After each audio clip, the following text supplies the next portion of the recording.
side door. And Matt Scraby. Now I'm being judged because I pull forward into my parking spot. Don't blame us for any side effects. You thrilled our fans throughout the postseason with a great performance. Gwynn and Chris are ready to go. Hey, happy middle of the week to you. Big doings here on a Wednesday. Gwynn and Chris, San Diego's #1 sports talk station. Thanks to all of you out there. 97.3 The Fan, Chris Ello, Tony Gwynn Jr. Scraby is alongside for the ride, broadcasting live from the beautiful and very, very clean Bill House Studios. We know how. Good show. Line. Has anybody ever come up, like at the nighttime, late night TV and Jimmy Fallon walk out and go, not a really good show tonight.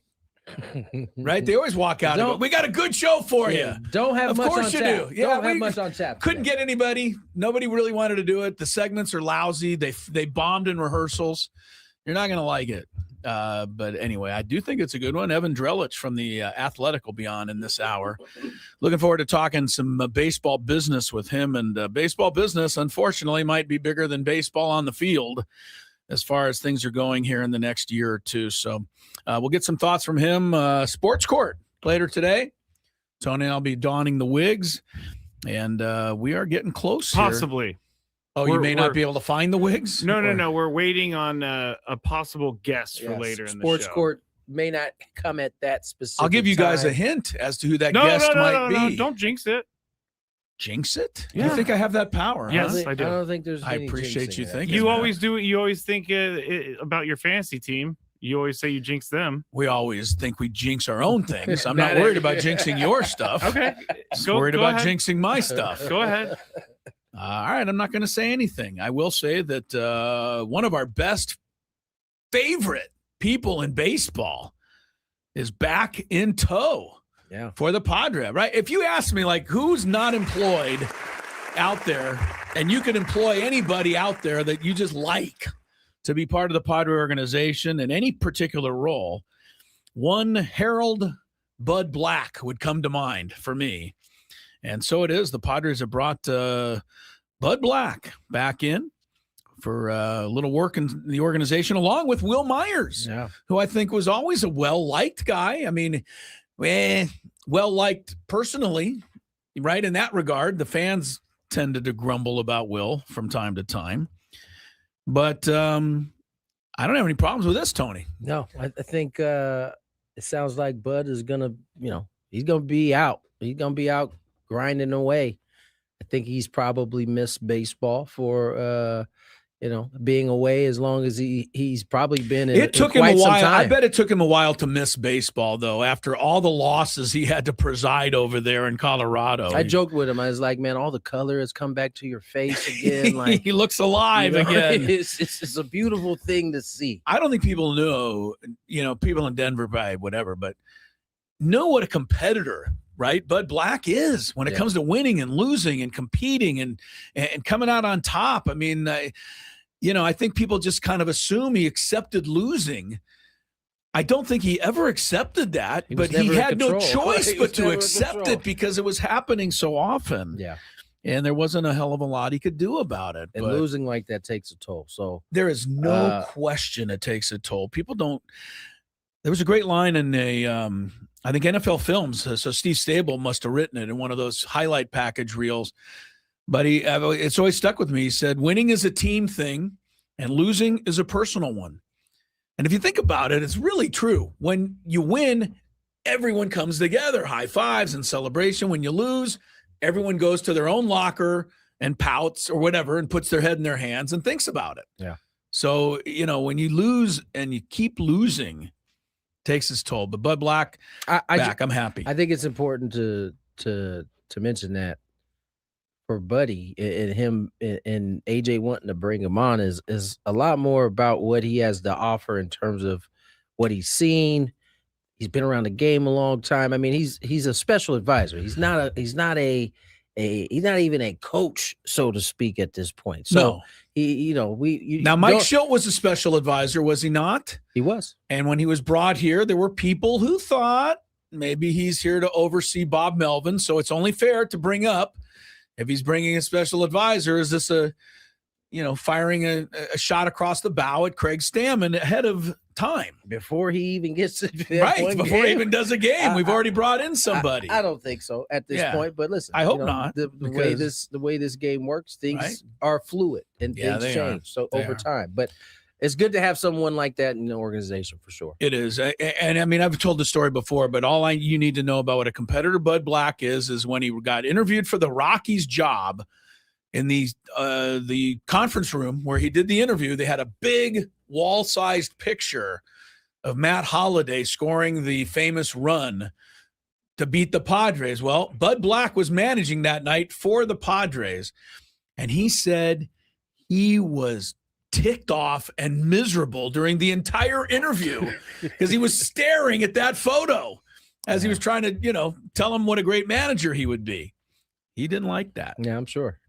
I wonder if when he got actually hired with the Rockies, if he nudged somebody to take that down. Yeah. Can we put another picture up to celebrate the year? I definitely they got that picture up. They have it many everywhere. Different places. Yeah, it's about the only thing that's ever happened in their franchise history. What about Will Myers? I mean, you got to know Will a little bit. Yeah, no, listen, I think Will is I think over time, I think people appreciated Will a little bit more. I think initially when he, got the big deal and, struggled a little bit, I think it was a little rocky, but I think when it was all said and done, I think people did appreciate Will. And I think, again, AJ doesn't typically bring people in the organization he doesn't think can offer something. We're going to benefit something. Right. Yeah, he's 100%. Not just going to pay somebody. I'll tell you, when I was most impressed with Will Myers, it was when he was doing something that he failed at miserably. But you and I watched this guy go out there because we were doing our show out there in those days. We watched him day in, day out, go out there and take ground balls at third base, a position that he had never played in his life. Yeah. And they needed somebody, and he was willing to put it out there and say, take a ball off the face. He was getting beat up down there. Just trying to do anything to help the team. And people got on him for that and said, well, he can't play third base. Well, yes, he really wasn't a third baseman, but he was willing to try. Right. I think that tells you a lot about the guy right there. How many I'm not going to bring up Rafael Devers, but now I am. How many guys don't want to change position, right? Yeah, just shots fired. He took that was collateral damage there. That wasn't meant for Rafael Devers. But yeah, certain guys aren't going to change position because they're worried about how it'll look. Will Myers always did. Anyway, so I'm a fan. Hector Gomez, I'm a fan of him. I don't know who he is. You like what he's talking about. But I like what he's talking about. He tweeted out today that the Padres have emerged as a strong contender to make a trade with the Brewers to acquire right-handed pitcher Freddie Peralta. Now, that is not just any old guy, Tony. That might be one of the best. No. You take away Paul Skeens, take away, not too many other guys. Freddie Peralta's right there at the top of the National League. He was their most reliable starter last year. Yeah. He got good stuff. I mean, yeah, man. He's a game changer. Assuming you're not giving up Pivetta. Well, that's always part of that. Right. Yes, everybody says, well, yeah, let's get him. Okay, well, what are we giving them if we do that? Having that 4 lineup, I think you feel pretty good about that. Man. If you put Peralta next to Pivetta with Musgrove and King, Musgrove, King, yes. You're looking pretty good. Randy Vasquez be the number 5. That's a whole lot. That's where everybody wants Randy Vasquez, don't they? Even number 4 seems too high. But maybe one day. Listen, he had a good enough year where I'm open. I want to see him continue to progress, and maybe he can slide into that 4. Yeah. But if you get a Peralta to slide into 3 or 4, or however you want to do that. Freddie Peralta, only 3 players in Major League Baseball won more games than he did last year. He won 17. I know wins is not a big analytical category anymore, but I like it. You got to get to those innings. I like to win games, and he had 17. He had a 108 WHIP, which is about the same as it's actually better than Logan Webb. It's a little worse than Pivetta, but not much. And he gets a lot of strikeouts, right? So you don't have the ball's not in play at over 200 strikeouts, 2.7 ERA. In this day and age, any ERA under 3 is considered exceptional. Hasn't always been that way, but it's certainly the way it is now. So yeah, Peralta's a top-notch guy. We'll see. We'll keep our eye on that rumor, and I don't think it's anything more than a rumor. Last night we played some foul territory clips with Craig Stammen on it, but the one we didn't play, but I did on the Scraby show, was about Yu Darvish and what he's bringing to the team this year. And he's going to be there. He's in the Joe Musgrove role. Yes, he's in the Joe Musgrove role. But what he said last year's Joe Musgrove correct, role. yeah, right. not this year. Which is scouting and helping guys break down things. But he said he's working with Randy Vasquez and trying to get him to do some of the prep like Yu Darvish has done, and trying to teach him how to take that next step as a professional pitcher. So I'd sign up for that. I will tell you this about Randy. He is a sponge. Like he'll be willing to learn. He's always seemingly kind of seems like he's trying to garner something from guys. So that's a good role for. And for all kids out there, be a sponge. It's not a bad thing. Be a sponge. Not a bad thing at all. Be a sponge. It is confirmed. But Black. All right, there we go. 340. Oh, that's who you were chasing? Yeah. Good thing I didn't jinx it. Yeah, I know. I mean, you never know, Chris. It could have been jinxed. I didn't jinx it. Okay, so Buddy will be on the show. We'll talk with him about all that stuff at about 3:40 today. So the sport court may have to wait a day. You criminals will have to stay behind bars until we can talk about you at another time. Call David P. Shapiro. Call David P. Shapiro on the fan hotline. He'll get you out. All right, Gwynn and Chris underway. Good start. We're midweek with the NFL playoff games coming up, of course, Saturday and Sunday. We've got, I don't know if there's any really coaching news today necessarily. Yes, there is. According to our boss, John Harbaugh is apparently about to sign with the Giants as head coach. Your boss, Adam No, that's not what he said. What did he say? What he said was, you guys got to wait till we get to the other side. That's not exactly what he said. Well, okay. Yeah, okay. Well, bear of misinformation. We'll try to get the correct information to you when we come back. He said what he said. Go to break. Gambling problem? Call 1-800-GAMBLER.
Chris Ello, Matt Scraby.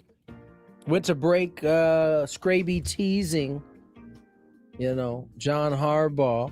Teasing misinformation.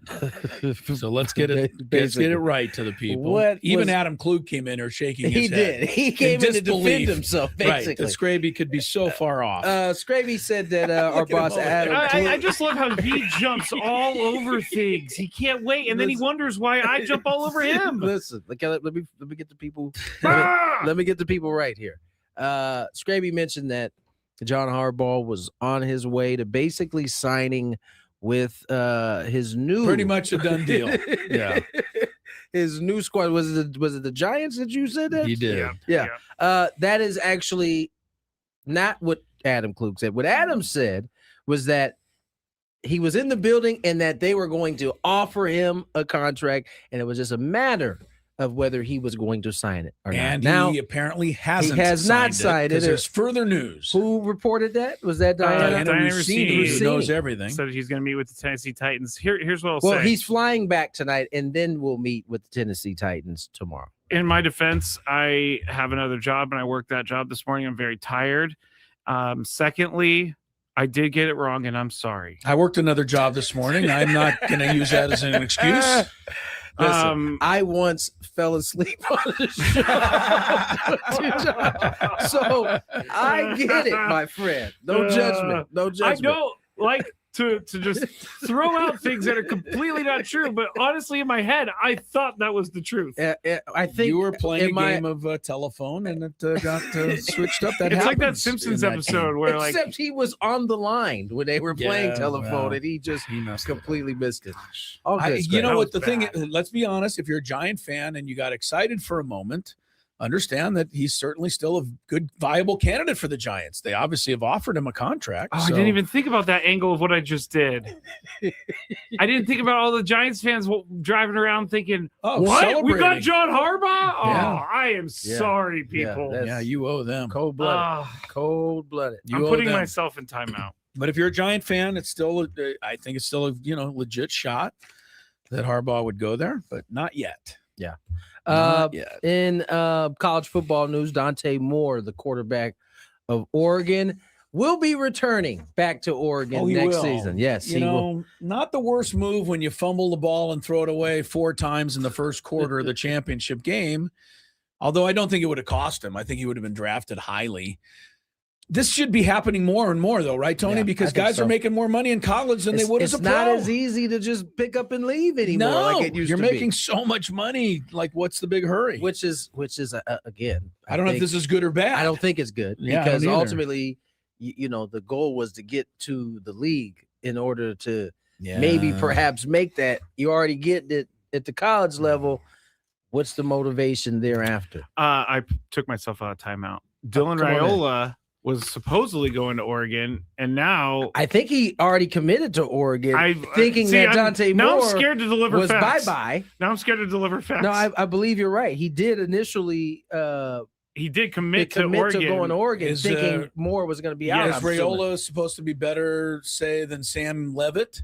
Because if that's the case, I can see Lane Kiffin just taking Sam Levitt's offer away, finding this next guy. I don't think so. Lane found his way. I just don't trust Lane at all for anything. I don't know, but I don't think Dylan Raiola is considered as better good than as Sam Levitt. No, he's not. All right. Well, it's just still messy at best. College football. The Boston Red Sox pivoted after it's a good taking a nice PR hit yesterday in their debacle of because they Alex Bregman thing. They bounced back with a nice signing. Ranger Suarez, I think 5 years, $130 million to the Red Sox. This gives them 2 tough lefties with Crochet and Suarez at the top of your road. And that's a true 1-2 combo. I don't think they pitch him 1-2. I think you think they'll put somebody in between. I don't just think to give some people another look. I guess it doesn't matter when you're that good. It doesn't matter what the look is. Yeah, they're going to be tough to hit.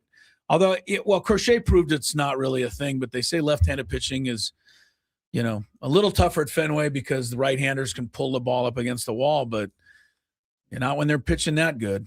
Yeah. So that's a good pickup for the Red Sox.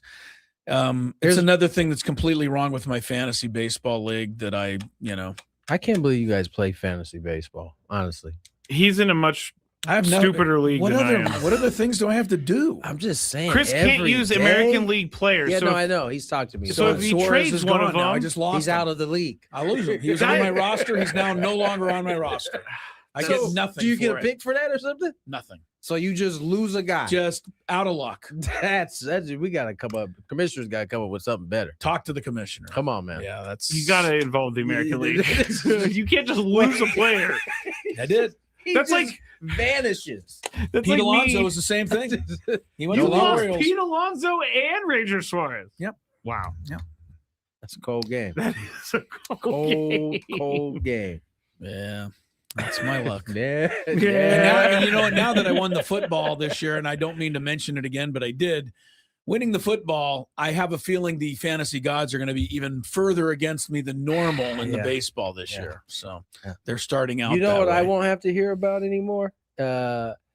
Somehow having the highest points and not being at the top.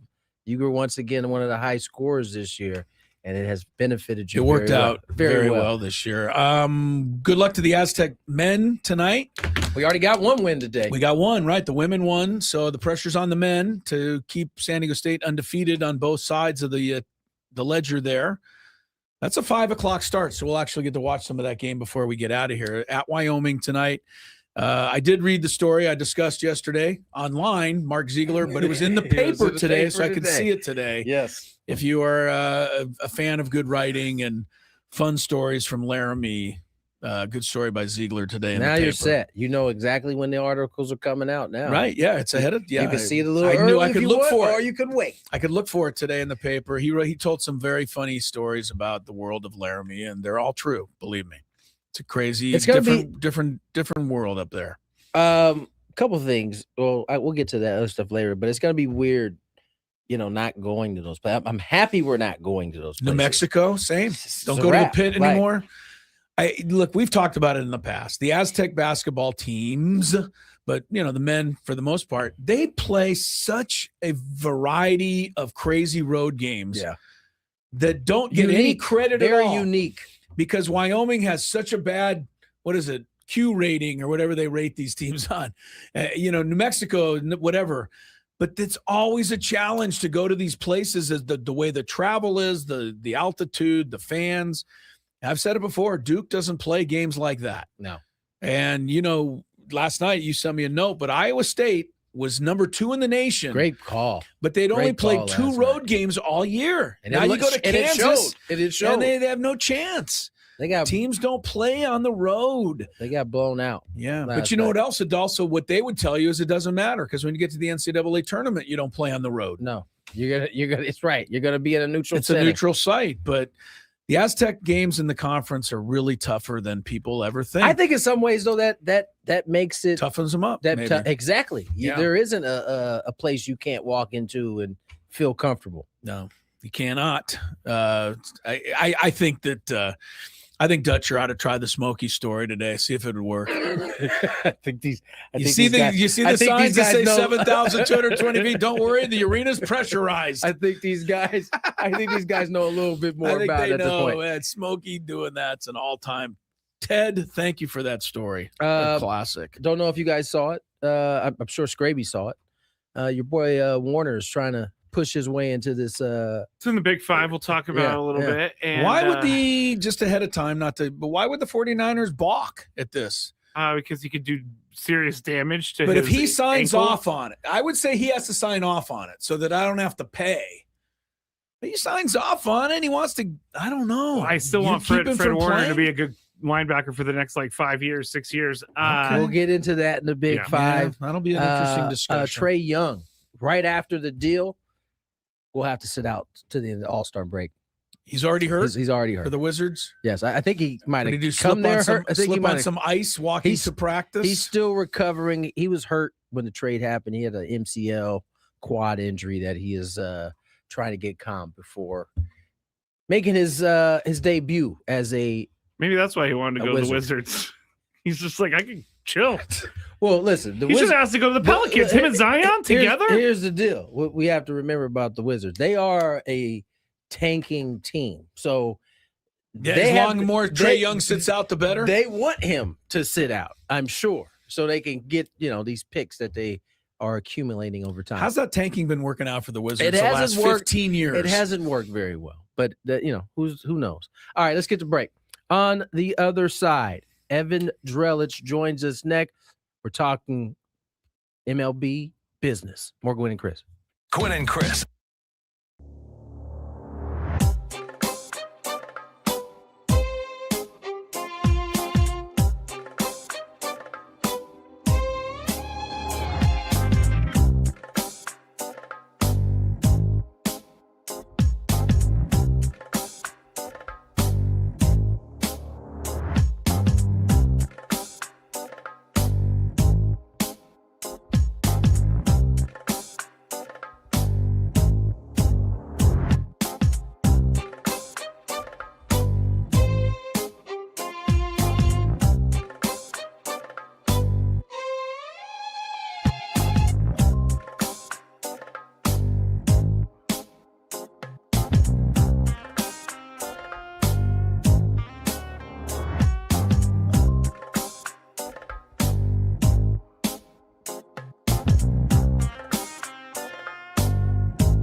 to them again.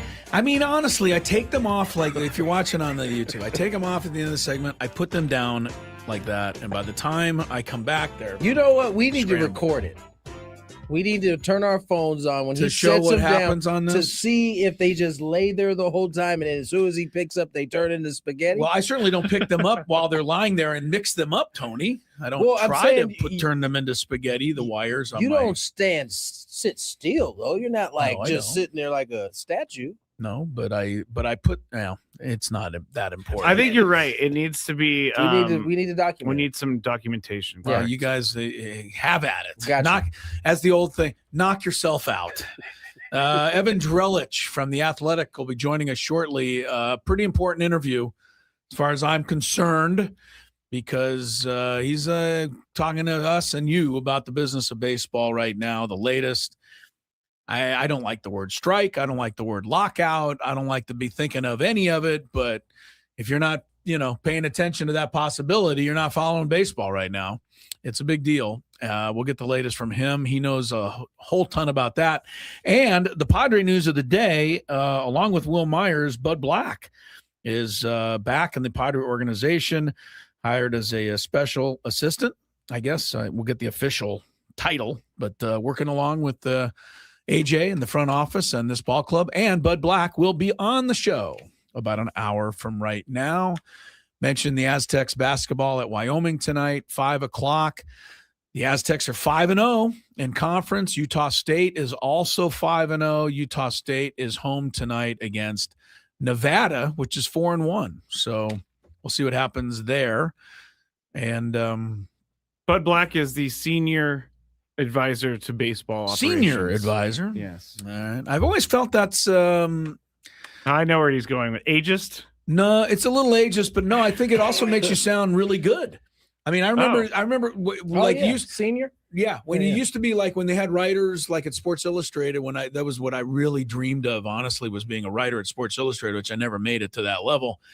But if you were there at Sports Illustrated for a while and 5 or 6 years, then you became a senior writer. You weren't just a writer for Sports Illustrated. You were a senior writer, which you were the OG. Made you you were the expert. You were beyond good at writing. So Bud Black, beyond good at being a front office exec. Will Myers is a senior executive. Yes, he's a senior advisor, Chris. Senior advisor. It right. I'm not going to get it right. Will Myers is a special assignment coach working in player development. So Will is not senior yet. No. He just he needs a little. One day he could become senior special assignment coach working in player development. I would imagine that he could.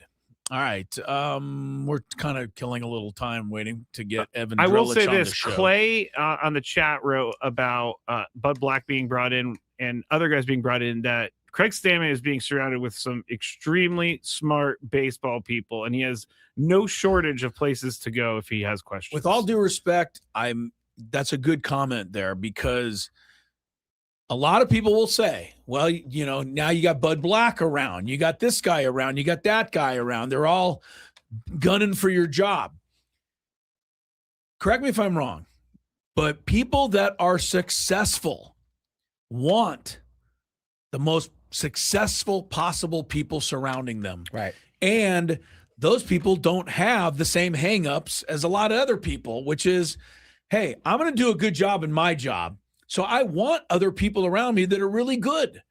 And I'm not going to worry about somebody taking my job because I'm going to be good at it. I just always felt that way. To me, it's iron sharpens iron. Right. If you're insecure in your position and your ability, then you don't want good people around you, because you are going to be insecure about that. Yeah. And I don't think Craig Stammen would be insecure at all. He has no need. I don't think he has a reason to be at this point. He's in his first year. He's locked in on making sure he does the job the best he can do. And you kind of just go from there. Having a guy like Bud Black around, certainly not going to hurt you. Having somebody like Will around is certainly not going to hurt you. By the way, we got our daily gambit at the top of the hour. The Aztecs are only favored by 1 point tonight at Wyoming. That's how tough it is to play in Wyoming. Can get a little tricky up in the Wyoming. Wyoming's not a great team record-wise, but the odds makers understand how testy that game can get. All right. Keep dancing. We are tap dancing right now. Well, dog. I mean, I'll give you a little more on the Aztec women today. Yeah, They looked go. really good. Again, they were up by 3 going to the fourth They quarter. were favored in this game, right? A little bit, but not by a lot. New Mexico's good, and they put up they ran away in the fourth quarter. They ended up winning by 17. They were 14 to 27 on threes. Ooh, That's good shooting in any league. It's going to be tough to beat a team 14 to 27. That's good shooting in any league. Aztec women go to 7-0. And congrats to, who's always been good to us, Stacy Terry Hudson. First 9-game winning streak of her tenure.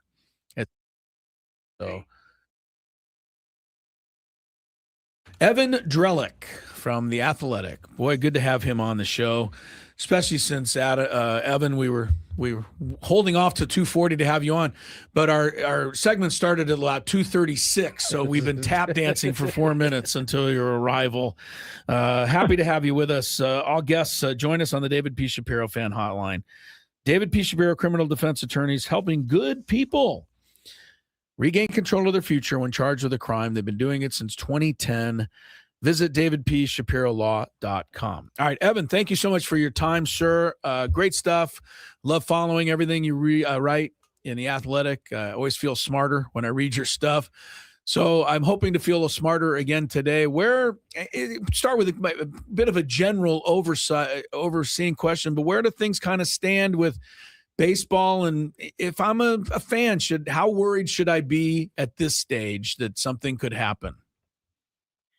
I'd be a little bit worried. I don't think it's a no worry zone. So in the next couple months, probably no later than May, last time it was in April, the union and the league will start having negotiations about the next CBA. The current deal expires after this season in December. In all likelihood, we're going to have another lockout starting in December, just like last time. And the big question is whether this one is exactly like last time, where it ends just in time for the regular season, or our games actually missed this go around. And the big looming issue so far is the potential of the salary cap. Owners have long wanted one. They haven't made a big push for one in a while, but that's been brewing really for the last year or even beyond that since the last deal was reached. And so it seems to me likely that we're going to eventually get some sort of proposal for a salary cap. That in itself isn't the biggest deal. The biggest deal will be, are they sticking to it? Come March of 2027, really kind of the drop dead point by which you've got to have an agreement so that you can have at least, 2.5 weeks of spring training or something like that. Is that proposal still going to be on the table, or will they find a way to play a full season of games? The industry is over $12 billion in revenue. There's a ton of money on the line. I think the rational incentives are for everybody to find a way to play. But that's the big question that looms at the moment. Evan, first of all, I love your work, man. I really appreciate the work you do for the game of baseball in terms of keeping us informed. One of the things I've heard you talk about here recently is kind of, among some of the other hangups, is the own kind of infighting within the owners and some of the teams at the top of the totem pole versus some of the at the bottom. How much of an obstacle do you think that can be as these two sides try to find some midpoints to maybe push this thing forward?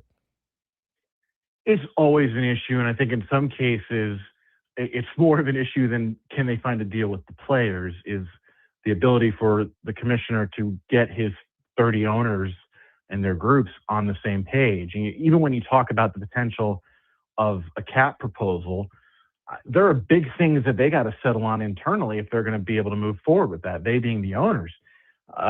You got to choose a floor that the small market teams can live with.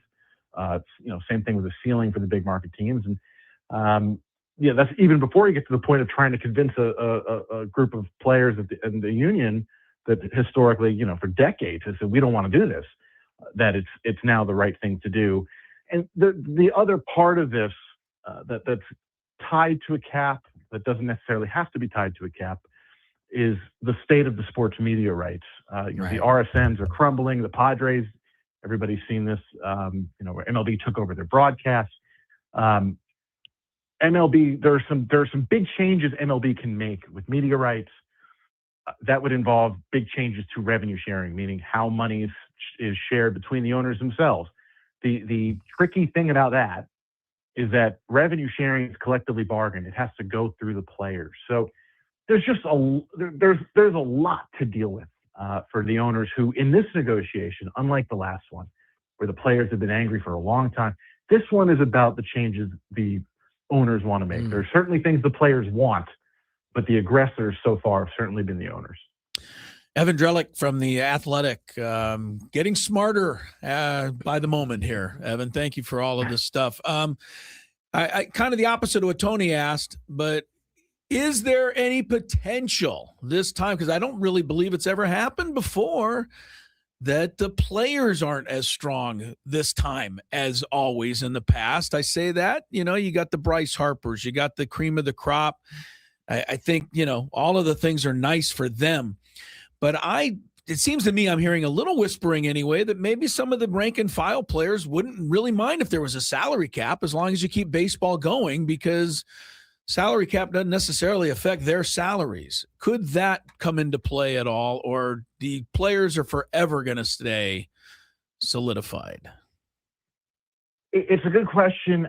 I think history shows us it's unlikely that the players are all of a sudden going to flip-flop their position here. That doesn't mean the owners shouldn't test that or won't test that and try to see it. Well, maybe, look, it has been, more than a full generation since you've had a true work stoppage, meaning games were missed, right? The 94-95 strike of 232 days is the last time people had to sit out and miss games. Yeah. They got real close last time in 2021, 2022, but it didn't end up happening. And so, is this group as steadfast as it was in the past? You can ask somewhat similar questions on the ownership side. You've got a lot of new owners. How are they going to stick together? Are their incentives all aligned? There is certainly a reality that for the owners, the moment you get a salary cap, your franchise values shoot up. If it costs you a season of games, if the players are really still entrenched in this position, is that trade-off worth it? Is it worth passing up whatever $13 billion that the two sides split to get to that point? So I think the league is trying to, including the commissioner, message to players, hey, you guys should consider how a cap could potentially help you. The union's position has always been economically, this will hurt us. Even if there are immediate gains over the long term, this is bad for players, don't do it. I am skeptical that they can get enough players to basically change their minds. And it's not just players, it's their agents who are very close to the players. So is it impossible? No. Is it likely? No. Yeah. Evan Drellich joins us here, right? Does a terrific job for The Athletic in covering Major League Baseball. Evan, you've kind of alluded to it, right? It sounds like Rob Manfred has this grandioso plan to centralize all of the media rights. And it's right now lined up to all happen in 2028, which brings me to my next question is, how important are the issues now versus that big issue that's coming up 2 years from now? How does it all line up in terms of really missing games or locking out or striking before next season? Yeah, it's interesting. So, a lockout and a strike are they go hand in hand. The owners do the lockout, the players do the strike. You're never going to see, I don't think in our lifetimes, another strike in baseball for the reason that the last one came in August in the middle of the season, and the owners are never going to allow it to get to that point. You're never going to see a season start without a CBA in place. Okay, so to the question about media rights, like I was saying before, where it's collectively bargained revenue sharing, that's where it becomes very important here. So what Rob Manfred would like to do is, instead of having the 30 teams control what they do with their local rights, meaning those 100 games that go to your RSN. In the Padres case, those games go to MLB itself because MLB is now acting as an RSN. Rob wants to control those and decide who goes where. And the reason is, when the league's national TV deals are up, so the Sunday game of the week, the World Series rights, all those come up in 28. The idea is to not only sell those again to the big streaming companies, but to sell the local rights to the big streaming companies. So, if you're Peacock and you can bid on 15, 20 teams where everybody in that given market has to sign up for Peacock to watch their team's games, that there's some money to be made there potentially. Don't do it, Evan. Don't let them do that. Don't let them do it. The big market teams might not let them do it, right? Because the question then becomes, okay, are you sharing that money? How's this going to work? The big market teams aren't going to go, well, I still want to keep the money that I make. And so it all comes down to how does he want to change how media rights money is shared? Because the little market teams, and we'll include the Padres in this because they don't have a regular RSN anymore. They're with MLB. They're like, we're not getting any money from TV anymore. You got to help us out here. So it's what he wants to do with TV money has to kind of run through the players, and it's a very big decision. And the players will sit there and go, we don't want too much money centralized, because if all the money is centralized, then why do you have to work on your roster and make your team good? You're going to make a boatload of money no matter what you trot out there. So it becomes very intricate very quickly. Evan, we got you for a couple more minutes, and we're not going to let you go because, we appreciate your time. Real quick, from the Padres fans' perspective, and that's not all of the Padres fans' perspective, the Dodgers are bad for baseball, right? They spend way too much money. They make it almost impossible for, the Padres to keep up and everybody else. From somebody with such a good understanding of the economics of the sport, how truly bad for baseball are the Dodgers, and should they be held accountable, or should we hold accountable the teams that don't try to compete, the way they do? I grew up in New York, and I grew up not rooting for the Yankees, but have probably partly because of that experience come to the opinion that having villains isn't the worst thing, right? The fact that you're asking me questions about the Dodgers and the Dodgers get under people's skin. Yeah. That's not that, you want, it's almost wrestling. You need your bad guys and your good guys. And I think in baseball, there is some value to that. Now, whether you eliminated, let's say you went to a cap system, does that mean the Dodgers are no longer the bad guys? I don't know. And I think that's an interesting debate there. Look, the union and player position has always been the owners can spend more. I think it is a tough position for the owners generally, in that the books aren't open. They're kind of asking you to trust them. Yeah. That said, we all know the Dodgers are making more money than the Royals or the Padres. So it's not a perfectly even playing field. It's also a sport where the best team wins 65% of the time. If you get in the playoffs, you got a chance to make it. So I don't get too hot and bothered by the Dodgers, put it that way. Evan, amazing, fun. I hope we can, tap your knowledge, down the road a little bit, but understand you got some big fans here in San Diego. Keep up the good work. Appreciate you coming on and joining us here. Hey, thanks, guys. Appreciate the kind words. Talk soon. You betcha. Evan Drellich from The Athletic there with all the knowledge I need. That was good. Get me through a little while. That was real good. And, learn something new. His last name is Drellich. That's all that you got from the interview? Well, dropping knowledge left and right. Wow, I got his name right. Okay, yeah. I never even thought about it being Drellich once. How did that happen? He goes, hey, if my name's pronounced Drellich, but if they say Drellich, it doesn't matter.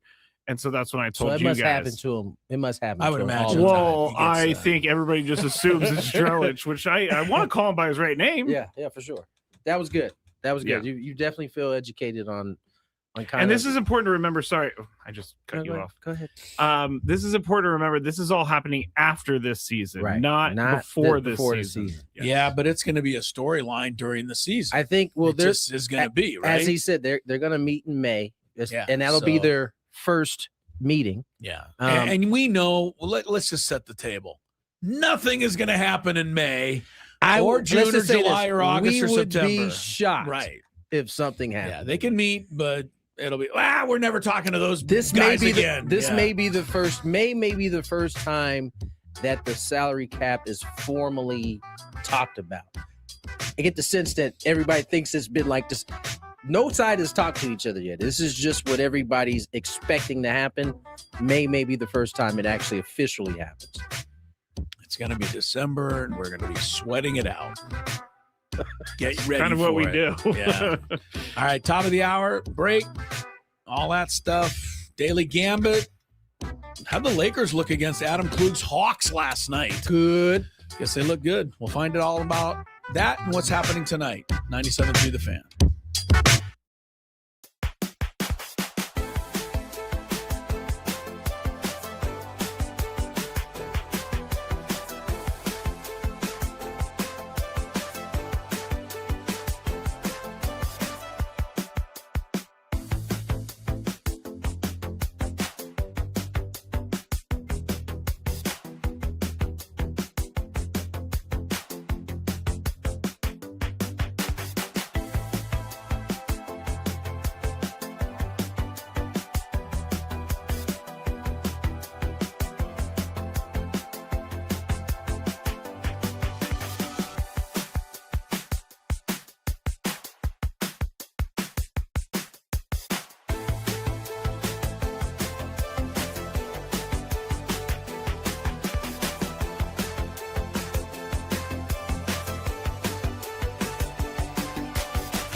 Hour number 2 here on Gwynn and Chris. Tony Gwynn Jr., Chris Ello, Matt Scravy.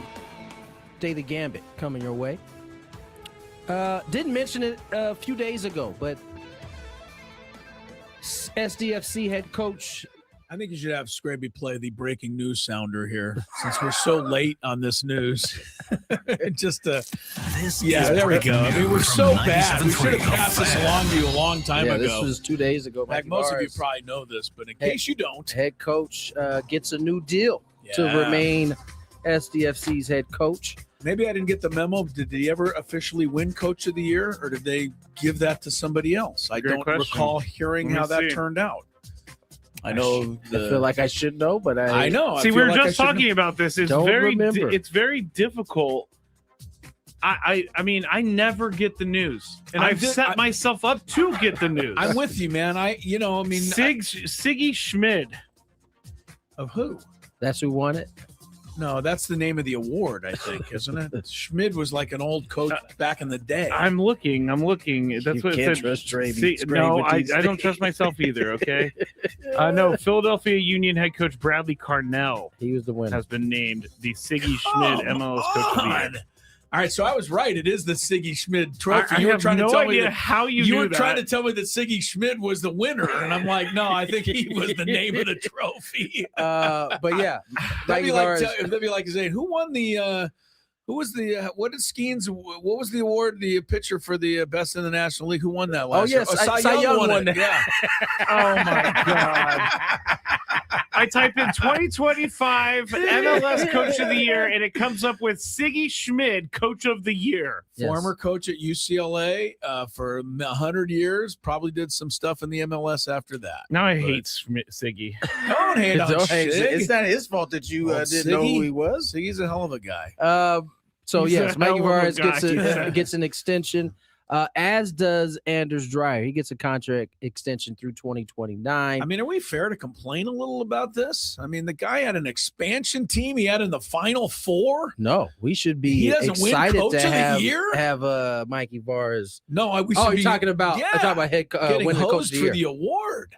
Please. Well, who won? Is a guy from Philadelphia, right? I think they had a couple of more points. They had the best record in the entire league. But very close, and they're not an expansion team. I think that needs to be taken into consideration. I don't disagree. Wow. So yeah, the SCFC's made some news during the offseason. The other news was that Chuki's not coming back. Yeah, they're going to move on. I don't know that we should be shocked by that, because the whole whatever issue happened at the end of the year, it never really got ironed out. No, it didn't. He wasn't playing. He was kind of in and out of the lineup. He played in the postseason.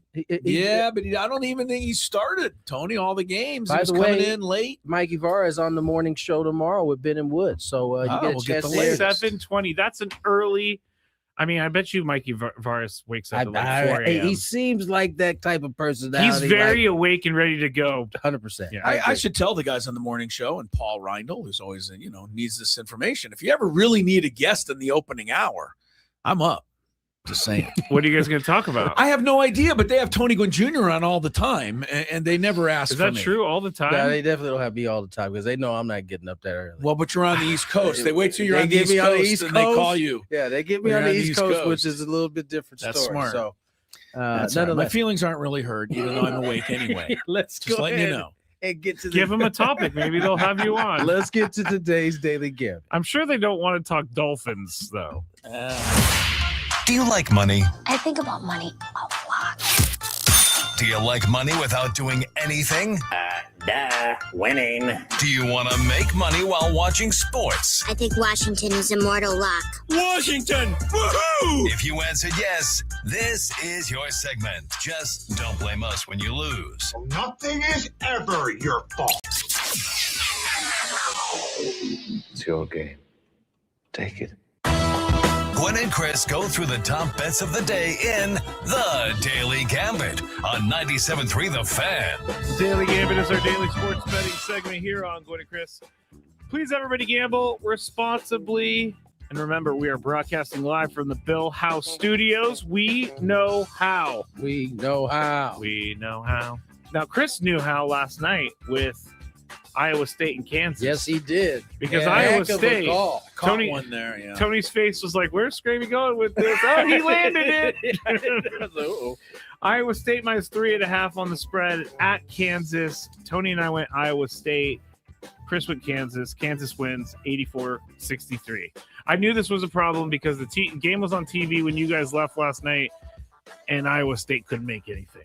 No. So, next one, New Mexico basketball minus 7.5 against Grand Canyon. The Lopes. Welcome to the pit. We all went to New Mexico, or we all went with New Mexico. New Mexico won 87-64, so not close.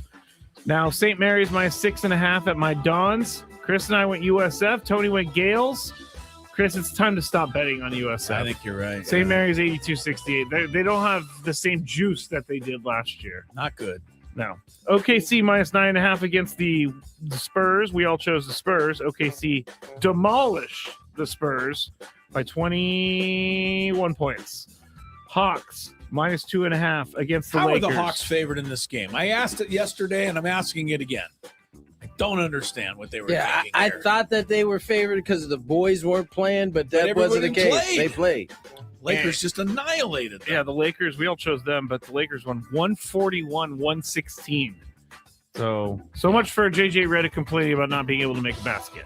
Well, apparently his complaining worked because they made a bunch of baskets yesterday. Now, the guy who's joined the team to not be a scorer but asked for the ball, DeAndre Ayton, over under 14.5 points. Chris went under. Tony and I went over. He had 17 points. More reason for me to dislike. Dallas minus 1.5 on the puck line at the Ducks. Chris went Ducks. Tony and I went Dallas. Ducks win 3-1, so Chris wins. Ducks snapped a 9-game losing streak there. Real quick, just for the soccer faithful out there who should be highly disappointed that you don't know who Siggy Schmidt is. West German born, West German when he was born. 20 years at UCLA and won I don't know how many national championships there. And then MLS with LA, Columbus, Seattle. Siggy was, a legend. Thus the name, the Siggy Schmidt Award. Boom. Tonight we've got SDSU minus 1.5. Scraby was trying to ignore you. I know he was. I am ignoring the soccer fans. I'm trying to before they get all over your case in the chat. SDSU, we know how sensitive you are about the chat. No one has said anything because no one knows who Siggy Schmidt is. Coached 694 games in the MLS. He won 320 of those. I'm sorry, MLS didn't start until last year for me. So okay, I got you. He won an MLS Cup with the Galaxy and the Crew, and he won the UCLA College Cup 3 times. It's a Hall of Famer, 2-time Coach of the Year. He's just lost over here. It's going on and on about the just do not care. The incredible achievements of Siggy. I'm mad that I said Siggy Schmidt, and that was the name of the trophy because I've made 2 mistakes today on the air. I don't like it. So now Siggy's in my crosshairs. All right, let's rush through these. Aztecs 1.5, Wyoming. Of course, I'm going Aztecs, but I always worry on the road at Wyoming. You guys, any other of you want YO? Aztecs, baby. Aztecs, Grave. You want to go Cowpokes? It's only 1, right? 1.5. 1.5. That's it. No, I'm going to go Aztecs. Aztecs. Vanderbilt. This is a similar game in my mind as the Iowa State game last night. We'll see how it turns out. Vanderbilt minus 3.5 at Texas. I believe Vanderbilt's still undefeated. Is that what you're saying? I'm going to go with Texas based on what I saw last night. We'll see if Vandy can win on the road.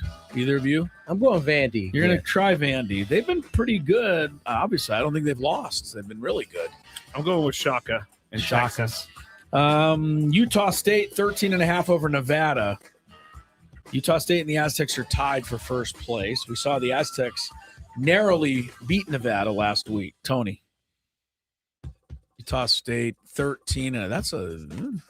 They must believe in Utah State. I don't know how good Utah State is. I know they've lost only once total. And they're going against Nevada, you said? Nevada. Yeah, give me Nevada.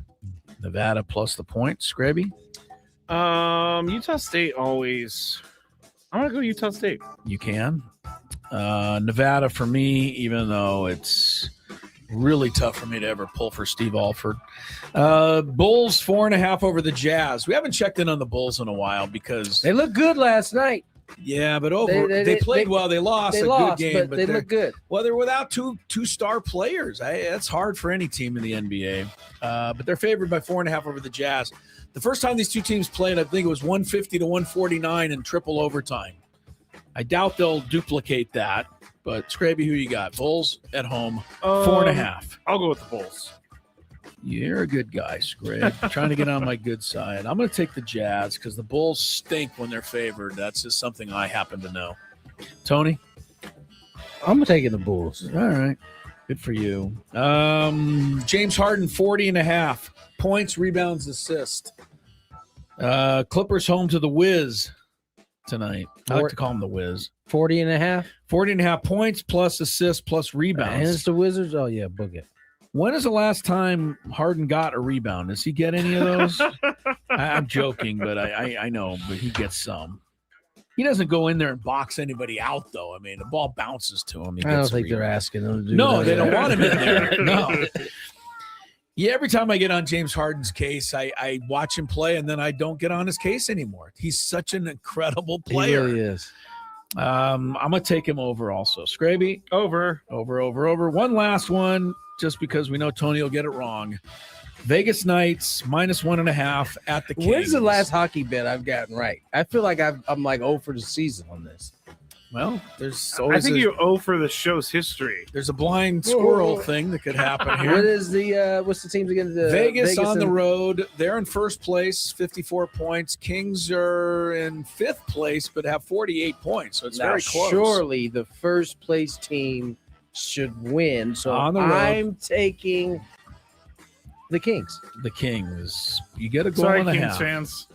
Yeah, no kidding. He's been wrong every time. I'm going Knights. You're going night. You're going against Tony. I'm believing you, Tony. Tonight's your night. Yeah. Take the Kings. By the way, all three of us are 7-6 so far this week. So we have a hotly contested gambit going on. I believe who won the playoff picks between us.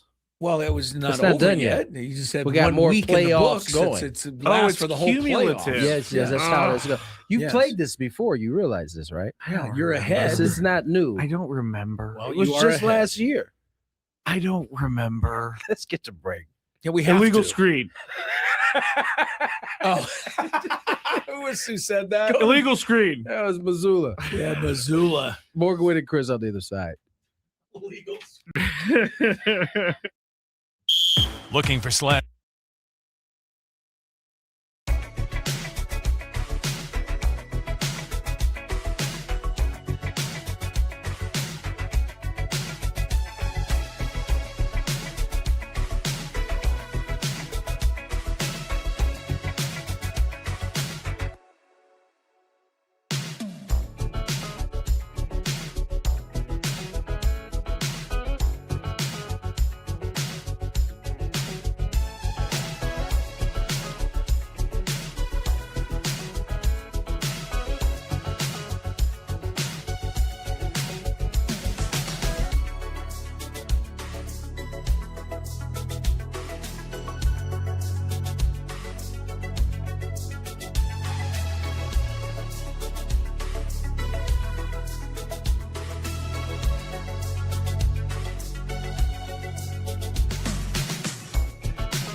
Welcome back. 3:18 is the time. Gwynn and Chris. 97.3 The Fan. Sense. You are not common sense on this. You are weird, wild, and wacky. That is not true. Yeah, I'm going to tell you about it in a second. Before that, I might save you, Scraby, because I got Tony's thoughts on this. Unless it's in the Big Five, and I was supposed to look ahead, and I didn't. Hang on. Hold on. What's the story? I can tell you. I can tell you too. No, I don't see it here in the Big Five. Would you trade Austin Reeves for Jaren Jackson of the Grizzlies, Tony Gwynn Jr.? Oh, Tony and I had Did you talk about this? This is got to be blasphemous, doesn't it? LeBron James's agent, Rich Paul, says the Lakers should trade Austin Reeves because they need Jaren Jackson, who's a good big man, for Memphis. LeBron said, "Don't be coming to me. I'm not responsible for what he said. Nothing to do with this." It's still not the best look of all time, Okay, right? here's for the agent, for LeBron James to be, blasting this out there. Here's what I asked Tony before the show. If LeBron James, he is the main client of Clutch Sports. Yeah, right. Only for another year, though. He will always be the money, the money behind Clutch Sports. But can't LeBron be like, dude, stop talking? Because LeBron says in his answer, he's his own man. I can't control what he says. I would be like, dude, stop talking about my teammates in public and trade bait. Even if you really think dangling. this, it's not. Yeah, it's a bad look. I think Tony, your team, your comments will I hold mean, sway. I don't here. know that there's nothing that Nothing to here? do. Like Nothing to see here. he does. By the way, he doesn't represent Jaren Jackson. And I mind you guys that this all came. No, I didn't say he did. He just said he wanted Jaren. No, Jackson. me and Scraby had this okay. conversation All right. earlier, and we were trying to decipher if he represented Jaren Jackson Jr. Right. He doesn't. But I also remind everybody, this came on his podcast with Max Kellerman. What do we know about these type of situations? Max Kellerman hates Stephen A. Smith. That's what I know about Max Kellerman. I'm sure he does at this point. Max Kellerman and LeBron have a podcast? No, not in LeBron. And Rich Paul have a podcast that they do. And that's where he made these comments. And that is really how all this started. Now, in terms of LeBron, listen, I don't know how Rich Paul is an actual agent. Like, LeBron can't dictate everything that man's doing. I understand that he's a big reason why. I think I would tell him to shut up. I don't know if that really works. Well, LeBron James seemed like he'd have the power to. Hey, do yeah, that. if I'm LeBron and he says, you know what? No, it's not how it works, Bron. I'm not I'd be thinking like I'm gonna go find a new agent. I then. don't think will. I don't think Ayu Dosunmu can tell his agent not to talk about Zach LaVine. I think it's But I think LeBron unnecessary James rumors. can ask him not to make comments about Austin Reeves. Unnecessary rumors and distractions for To LeBron me, if James I'm Austin and the Reeves, I Lakers. might feel some type of way about How is it this. a distraction for LeBron James? I think it's Because he a has to be distraction. asked about it. I think it's a distraction for Austin Reeves. He's going to be maybe for not right now. Austin Reeves ain't even playing. He ain't answering questions. This ain't a distraction. Now, it certainly doesn't put him in light. And now, Rich Paul came out today, said he had a conversation with Austin Reeves' agent. So he's doing a little And so- moonwalking. No, I don't think he backed away from it. I think he just gave some context to the whole kind of conversation. But All right. in terms of LeBron, I don't know. This has nothing to do with it. Yeah, but you're talking to Scraby and I, and in our world, everything's LeBron's fault. Yeah, so I know. This will be I too. know. All right, let's get to what I really wanted to talk about. I'm not quite sure how to bring it up, so I'll give it my best shot. If you are in a public urinal, This is how you explain it right here. All right, go this ahead. this is a lot of males. yes, would be males able to will get this. relate right? this The question. Women probably know, but they don't spend time in a men's restroom.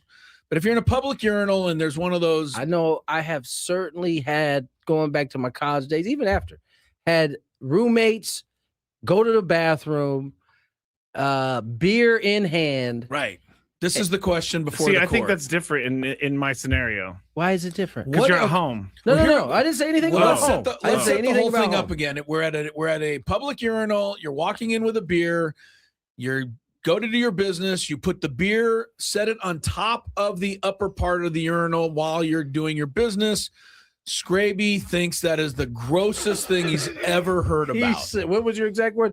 I don't see how anybody's ever done that before. Yeah, it's Right. disgusting when you walk into a bar bathroom.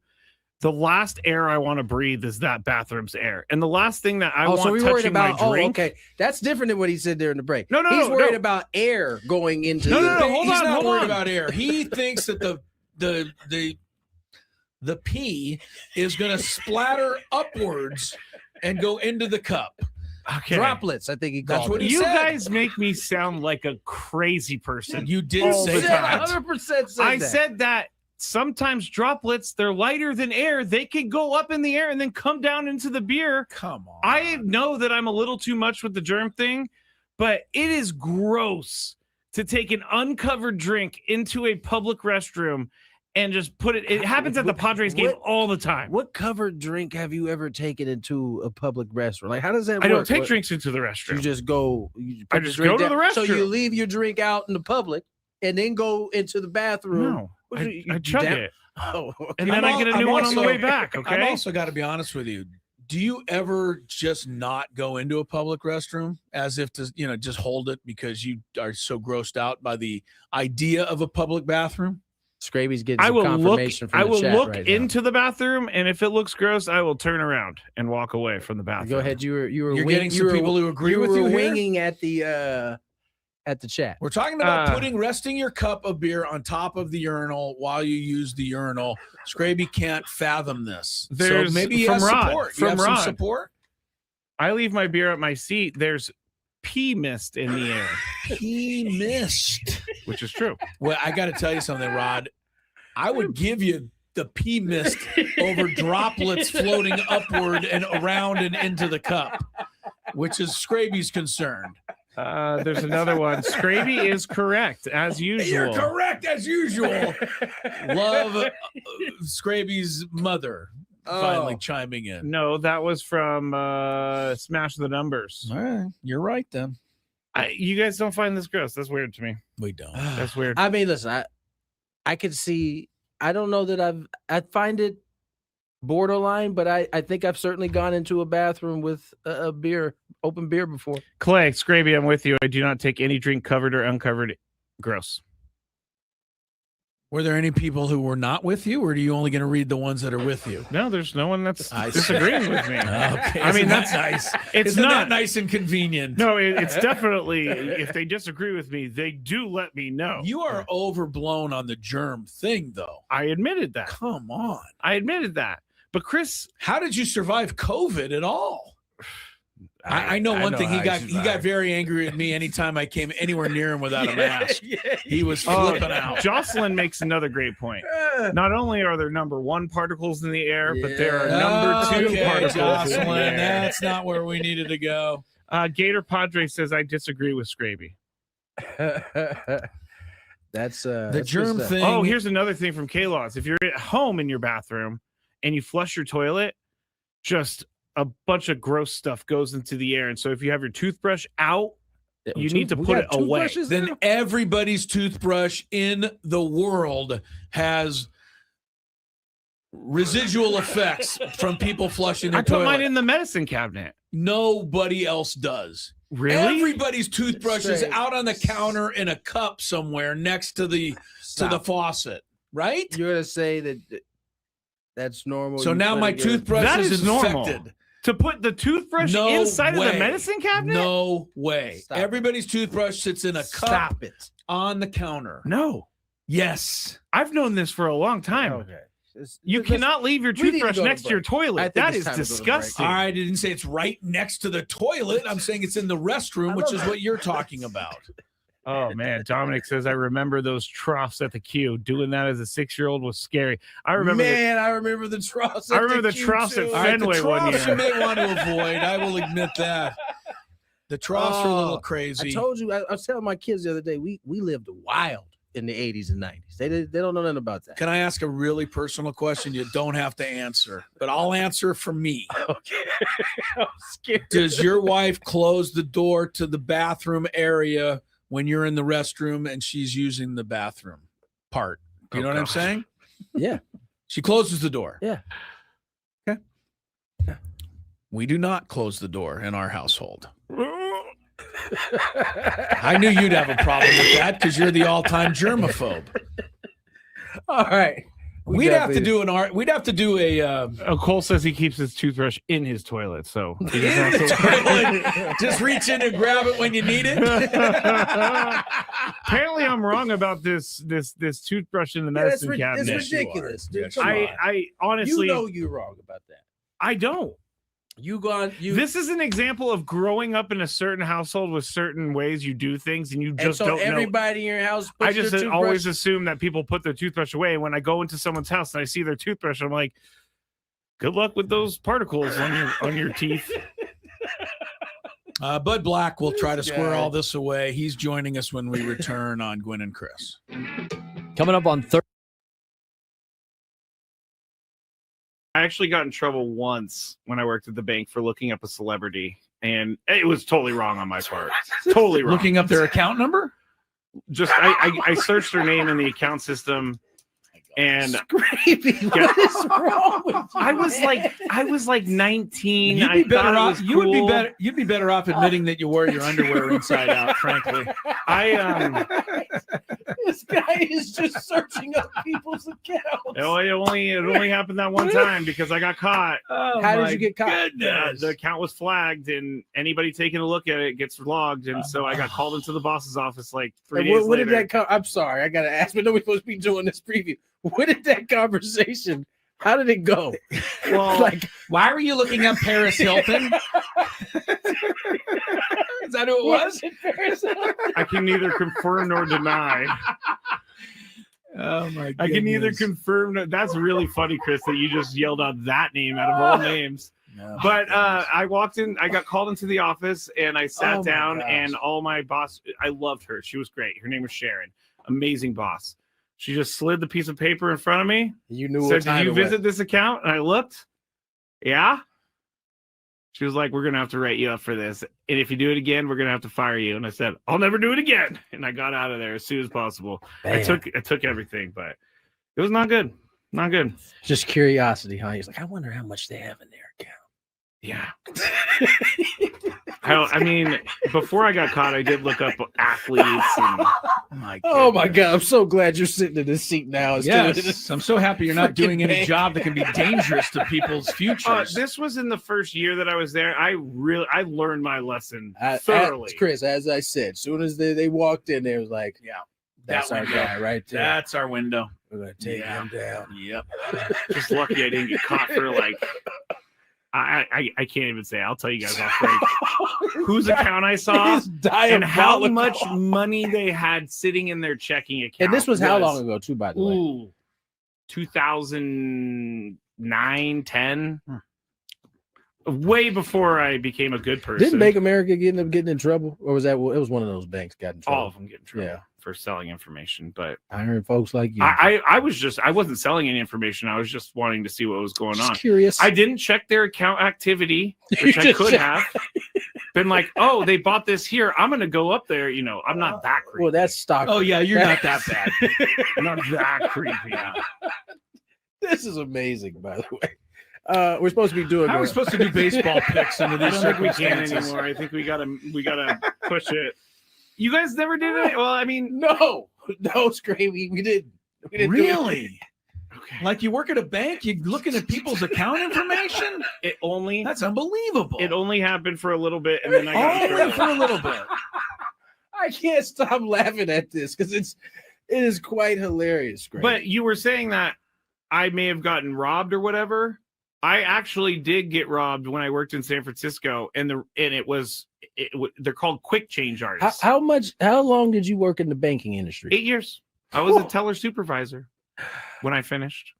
I was also the merchant teller, which took in around $150,000 in cash a day. Guess what? Always balanced at the end of the day. Yeah, I bet. But there was a guy who walked in. He had about $5,000 in hundreds, and he handed it to me. He said, "Can I get 50s for these?" And I said, you know, it's pretty annoying that he wants $5,000 in hundreds. And he wanted $5,000 in 50s. He just wanted 50s instead of hundreds. So I had to go get it from the vault. I come back. I'm starting to count it out, and then he's like starting to ask me questions as I'm counting it out. He's trying to myth. And what did I tell you, Chris? This is what I'm talking about. That window right there. Hey, this guy was so good that no one No one saw it coming. But so when I started getting mad at him because I counted out the 50s, he goes, "What are you doing?" I asked for 20s.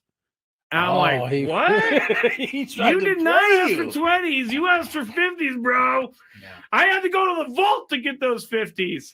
And as I was getting all mad and talking to my boss, he took the cash off the counter and put it into this folder that he had on the thing that the original 5,000 in hundreds. Yeah, well, he kept going like that, and then I was so mad, I just grabbed it and I threw it in my drawer. And then he was like, "You know what? I'm out of here." And he walked out. And then at the end of the day, $3,000. He got an extra 3 on you. $3,000. Yeah, he got $3,000. The thing about criminals like that, they can sniff out a mark really easy. I'm not a mark. You are 1,000%. I was actually the bank's dog. They got you for 3 extra. And that's the only time in my 8 years that I ever had anything happen like that. I'm sure there's people been there 8 years that never had 0 taken. Scrape, I got a 20 here. Can I get 5 5s, please?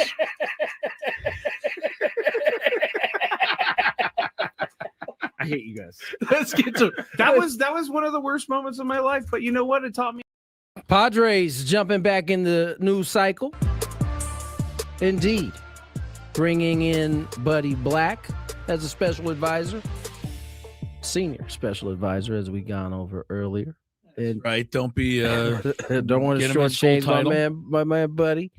And Will Myers also joining the staff and looking to impart some of his wisdom. We'll have Bud Black on here in the next 5 minutes or so. We had a sports court lined up for you, which always gets a little dubious at times, depending on the type of questions we get. So we'll push that back. Are we going to do that today at all? Or are we gonna I don't know yet. We'll see if we don't do it today, we could do it tomorrow. Because there's one really good one, and I think you guys would identify with it. It's like he basically makes his wife sit in the back seat because she's so distracting. While they're driving? Yes. Wait, we can relate? How is it that we relate? I just feel like one of you has been in this situation. Asked my wife to sit in the back seat? No, Is that what you're getting at? You guys will figure it out when I talk about it. All right, we'll get to that at some point. I'll tell you one thing. There's a few times where she's telling me what lane to be in enough that I'd like her to go in the back seat, but that's pretty much every drive. Right. What about the oh, there's a spot. Oh, there's a spot. Why? I don't want to go to that spot. Oh, the parking. Oh. George Carlin said it best. Sit there. I'm going for a drive. You're going for a ride. So just play your part. Let me drive. Let me drive. You ride. Yeah, no. But it never goes that way. Never works that way. Ever. The parking lot might be the thing that my wife has improved on drastically. It's just a crack up to me, the whole parking lot thing, right? It was like a mind explosion. You're like, I have started to pull into a spot and have broken my wrist to turn the wheel not in that spot because that's not the one she thinks I should park in. 1,000%. I've got to go right to the hospital. Broken my wrist. Here's the spot. No, that's that one. Can't go there. We can only laugh because and if you're a wife, you're listening to the show, you know you do it. 100%. And hey, there's lots of things us guys do that drive that's right. women nuts. We're willing to bring those up on the show as well. Absolutely. Let's check some traffic and then maybe Buddy Black. We'll see. Yeah. From the 855 Get Ross Traffic Center, protecting San Diego after accidents or injury, here's Kelly Danek. Traffic is sponsored by Valvoline Instant Oil Change. Got a number of things going on our roads this afternoon. Southbound side of the 805 past Mesa College, a collision over to the right shoulder. Also, southbound 5 accident cleared near 8th Street, but northbound 5 reports of an accident near Main and Division. That's over to the right shoulder. Watch out for some wooden planks in the fast lane, southbound 15, just before the 52, and I'll crash the coastline, southbound 5, before Santa Fe Drive. That's been moved into the center divide.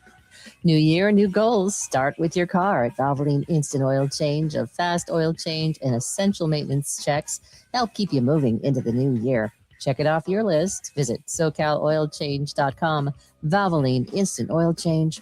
Ready when you are. I'm Kelly Danek with Gwynn and Chris, San Diego's #1 sports station, 97.3 The Fan. Were you guys aware that because Chris, I know how much you hate the whole streaming thing, but did you see that the Bears and Packers was the most streamed game in NFL history? Why couldn't it have been like 31.6 you know what? No one watched million. that game because we didn't want to make the effort. No. Yeah. God forbid that should have happened. Wasn't it? It was on Prime, so Prime's a little bit easier than Peacock. Well, also people are used to seeing some games on Prime because they've been there for a couple of years. Peacock, you can see every single game on Peacock. By the way, I found something out yesterday on Sunday about the Paramount Plus app watching football that was amazing. So I fell behind a little bit and I tried to fast forward, and it won't show me the screen until I hit play, so that it doesn't ruin the score for me if I fast forward. I like that. Yeah. So if you fall behind, Chris, and you want to fast forward, instead of seeing everything that's happening, it keeps the old screen, and then you have to hit play for it to tell you what's happening on the screen at that time. So it won't ruin the surprise. I'm not going out and buying that anytime soon. All right. I thought it wasn't enough to convince me. We tried. Yeah, we really did. We were hoping to get you there. I will say this one thing I liked about the Prime game on Saturday night, walking around the airport in Salt Lake City, coming home, didn't have to worry about seeing the game on at any of the sports bars, right, in the airport, because nobody has Prime. So you can't watch. It's certainly not going to be like in a spot like that. Yeah. You know, most nights, if there's a game on, it's blasted all over the place. Not there. No. So I didn't have to worry. But lo and behold, one of the kids on the team said, "Oh, did you see the Bears came back?" And I'm like, "Actually, I didn't." Ruined it for you. Yeah, huh? ruined it for me. But that happens. So it's part of the deal I have to make with taping games. I get it. Yeah, no, that's definitely something you're protecting against. All right, let's bring one of our favorites, our esteemed Bud Black Jones is here on Gwynn and Chris, senior special advisor, as it was reported today. Buddy, how are you, my friend? Tony, I'm well. What do you got on that, senior advisor? I was going to ask you. What do you? I think it makes it sound like you know something. You know. Well, I am a senior. Let's put it that way. So hopefully, I can advise. But I mean, you've had a little bit of time away from the game. I was telling everybody, I was joking with you how your color has come back since having a little time off, but clearly you were itching to get back into it here, and you get to do it at home. Well, guys, it feels good. I think that for me and so many of us in the game, it's what we do. I feel good physically. The energy level's high. Talking with AJ over the last couple months and a couple other people in the organization, it feels right to come back and help. I mean, that's the bottom line for me. And I think that, I still have a passion for this game. And as you guys know, when you spend time in an organization like I did with the Padres, there's an investment there. Yeah. And, there's been a little bit of a break, but, I still feel as though I want it to happen here. And, hopefully I can bring a little bit to help us get that way. I don't think there's any question that you will do exactly that. Bud Black is our guest, new senior advisor with the Padres, announced today, and we're happy to have him on the program. Let's leave the Rockies behind now with one final question. How often do people ask you, how did you make it through that? You are such a competitive guy. You're like the rest of us. You want to win. You knew you had to be patient. Your advice to people out there in the world could be, stuff that we all need to hear, because you faced adversity for more than a couple of years there. Yeah, well, for sure. I mean, it started off well, as you know. Right. When I first got there was a group of veteran players who were ready to win. We can go through them: Arenado, Blackman, Story, Gonzalez, Desmond. Some really good players. LeMahieu. all-stars. And we went to the playoffs the first 2 years, and it looked like we were heading in that direction, in years to come. And then things got off track, right? We couldn't re-sign some players. The guys that we had in the minor leagues to replace them, didn't quite match up to how we thought they were going to do in the big leagues. And, things just took a turn. And I think as a competitor, like you said, Chris, I think that, you always feel as though there's hope. You always do, no matter the situation you're in. The last couple of years were dire for sure. And, I think the reckoning came a couple of years ago when, our system, didn't produce like we had hoped, and we just couldn't dig ourselves out of that hole. But again, I think, for me, the battle and the challenge to try to do it in Colorado was always there. And that's a tough place. Yeah. Tough place to win. It's a tough place to pitch, as you guys know. But, there's been years where it's been done. So, I think there's always that hope that it can happen. I am fascinated as this news kind of broke. And in our conversations, you had kind of been hinting that you were ready to kind of get back into it. But I'm fascinated now to be privy to some of the conversations that you and Ruben Niebla will have. Because I mean, that's high level pitching talk. Obviously, there. Ruben has carved a name out for himself in being one of the best around in terms of talking pitching. But having played for you myself and having been around you, I know that you have a similar mindset. Is there any excitement looking forward to being able to sit with Ruben and kind of pick his brain and vice versa? I'm sure. Yeah. I haven't, Ruben and I have crossed paths, we've, gestured the high sign. I've heard such great things about him, over the last few years. And obviously I think they're well-deserved. I can't wait to meet him. I can't wait to converse with him. Like, you just mentioned, Tony. I heard he's great. And I heard that, obviously where Craig is and his place now as the manager, those two guys know a great deal about pitching. Yeah. So, hopefully our conversations can lead us to, more outs and more strikes and the whole deal. But, I'm really excited to get to know Ruben, get to know Craig's staff, get to know the new people in the organization that I haven't met. There's still some holdovers who have been there a long time who are really solid baseball people to get re-engaged back with those guys too. So I'm looking forward to the whole thing, really. But to your point about Ruben, that he's a good one. You said, we pointed out, and you agreed, you're a senior now, a little bit, advisor. Do you look? How often have you spent looking back? I mean, I saw you in 1981, like at one of our practices. You were helping the guys play out at San Diego State. You were pitching for the Mariners, I think. I mean, we were like, you played for 15 years, but now you've been managing and all of that for another 15, 20 years even. Was that something you aspired to, or did the whole thing work out this way? It just sort of worked out. I always had a passion to teach and to coach. I think, even when I was in high school, I coached Little League, in my hometown up in Washington State. When in off seasons, I came back, like you mentioned, Chris, to come back and I helped coach Deeds.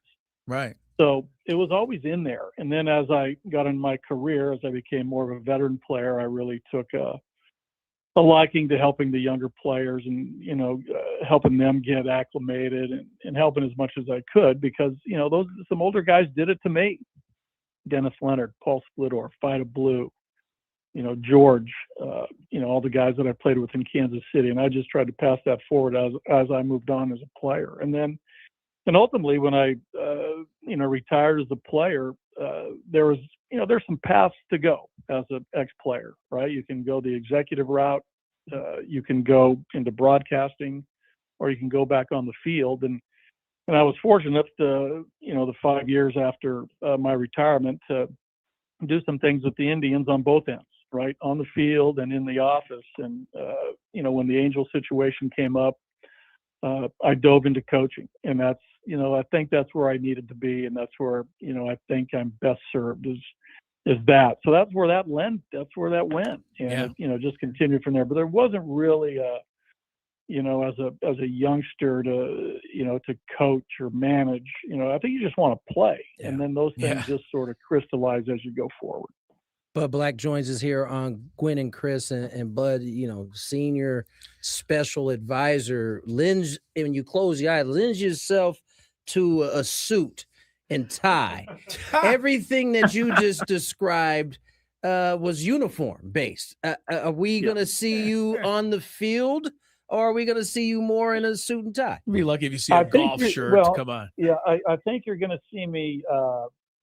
I think the days of the modern baseball executive in a suit and tie are gone. That's right. Yeah, I think you might see me in the occasional blazer or the sport coat, but I don't think I'm going to be in uni, Tony. I think I'm going to be out of uni. You'll see me in spring training.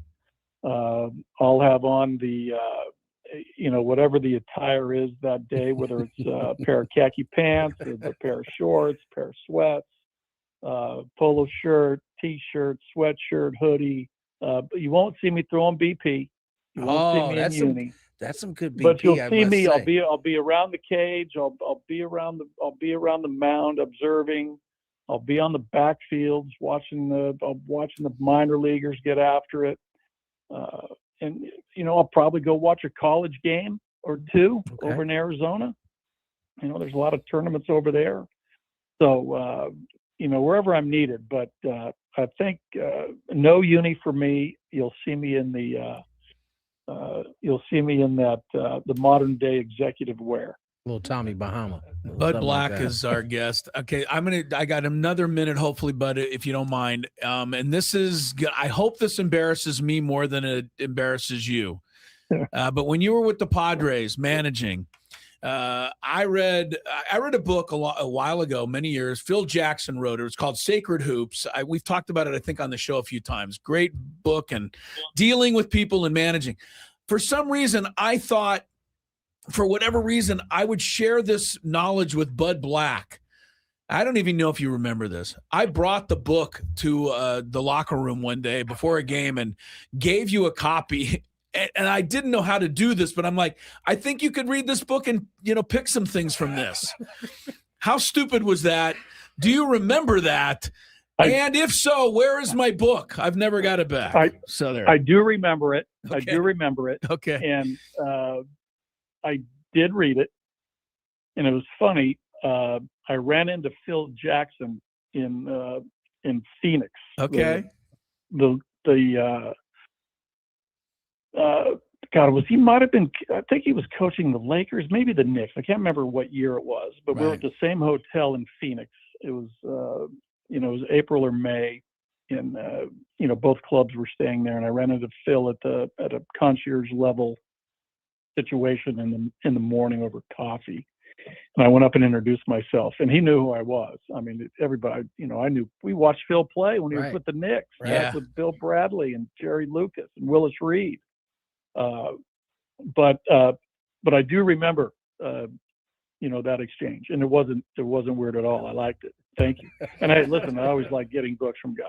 I thought it was out. I think I was a little out of pocket, but I talked myself into doing it anyway. So yeah, I hope it, you enjoyed some of it.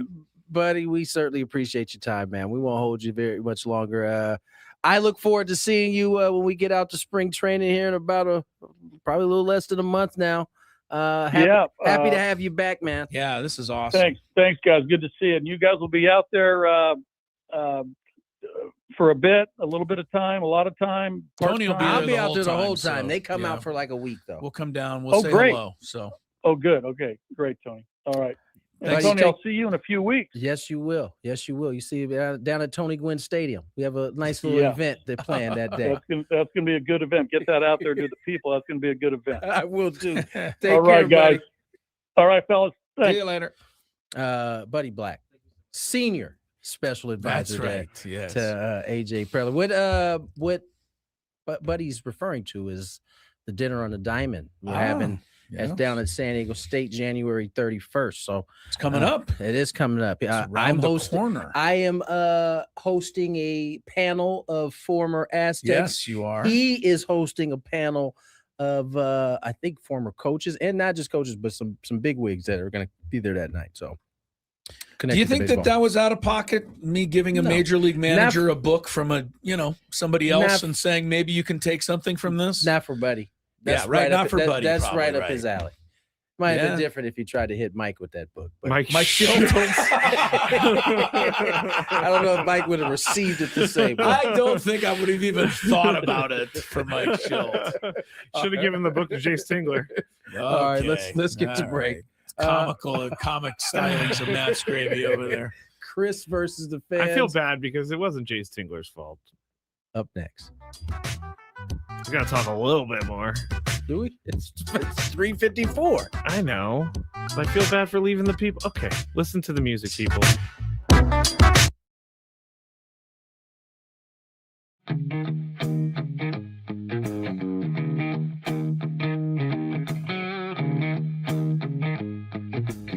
There's Roadrunner. Meet me. He doesn't like me. I guess I wouldn't like me either if I was chasing me.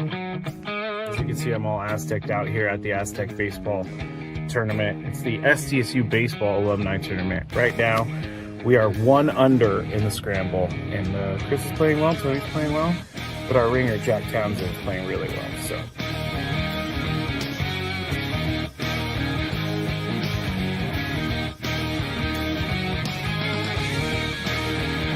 Chris says that he can't play golf, but this is the second birdie putt he's made for us. This time it was like 20 feet. Thank you very much, Greg. But once again, you're hitting some very nice shots as well. I'm not usually complimentary to you, but I can't help but be complimentary. Your shot making today. With my what? Your shot making. You've hit some.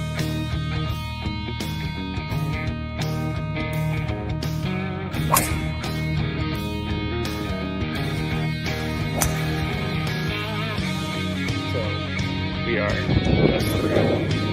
league 10 now, and it's getting really windy. It's actually kind of cold. I'm not gonna lie, I know we're in San Diego, but we're 3 under as a group. We just got off of birdie, and I just hit my defense.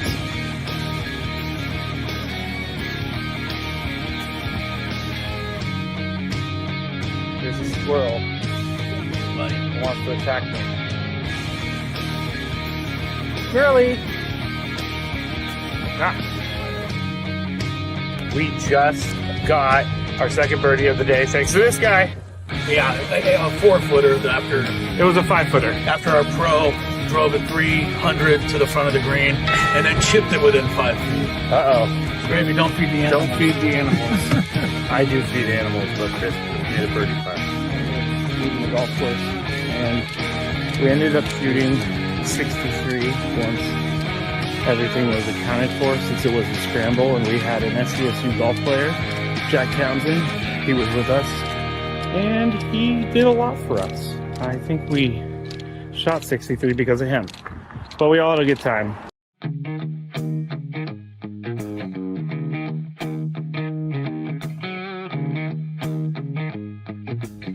There's Roadrunner. Meet me. He doesn't like me. I guess I wouldn't like me either if I was chasing me. As you can see, I'm all Aztec'd out here at the Aztec Baseball Tournament. It's the SDSU Baseball Alumni Tournament. Right now, we are 1 under in the scramble. And Chris is playing well, Tony's playing well. But our ringer, Jack Townsend, is playing really well. So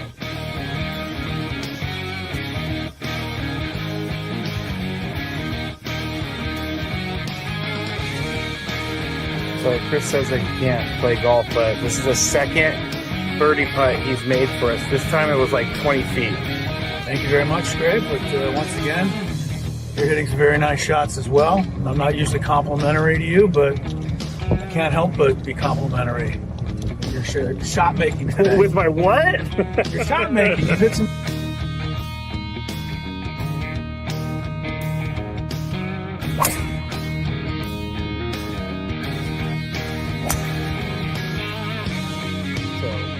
We are league 10 now, and it's getting really windy. It's actually kind of cold. I'm not gonna lie, I know we're in San Diego, but we're 3 under as a group. We just got off of a birdie, and I just hit my defense.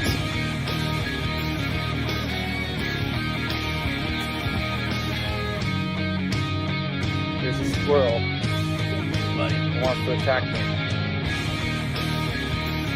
Girly! We just got our second birdie of the day thanks to this guy. Yeah, a 4-footer after. It was a 5-footer. After our pro drove it 300 to the front of the green and then chipped it within 5 feet.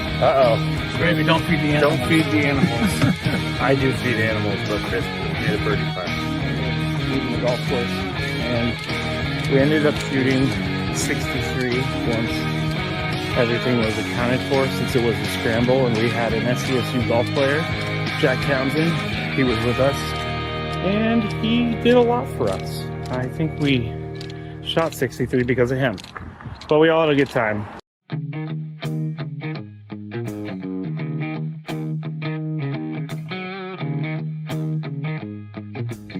There's a Roadrunner. Meet me. He doesn't like me. I guess I wouldn't like me either if I was chasing me.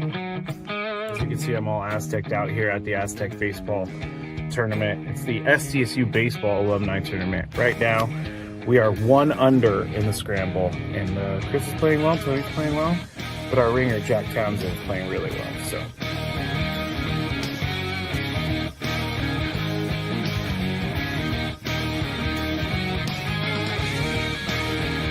Chris says I can't play golf, but this is the second birdie putt he's made for us. This time it was like 20 feet. Thank you very much, Greg. But once again, you're hitting some very nice shots as well. I'm not usually complimentary to you, but I can't help but be complimentary. Your shot making today. With my what? Your shot making. You've hit some.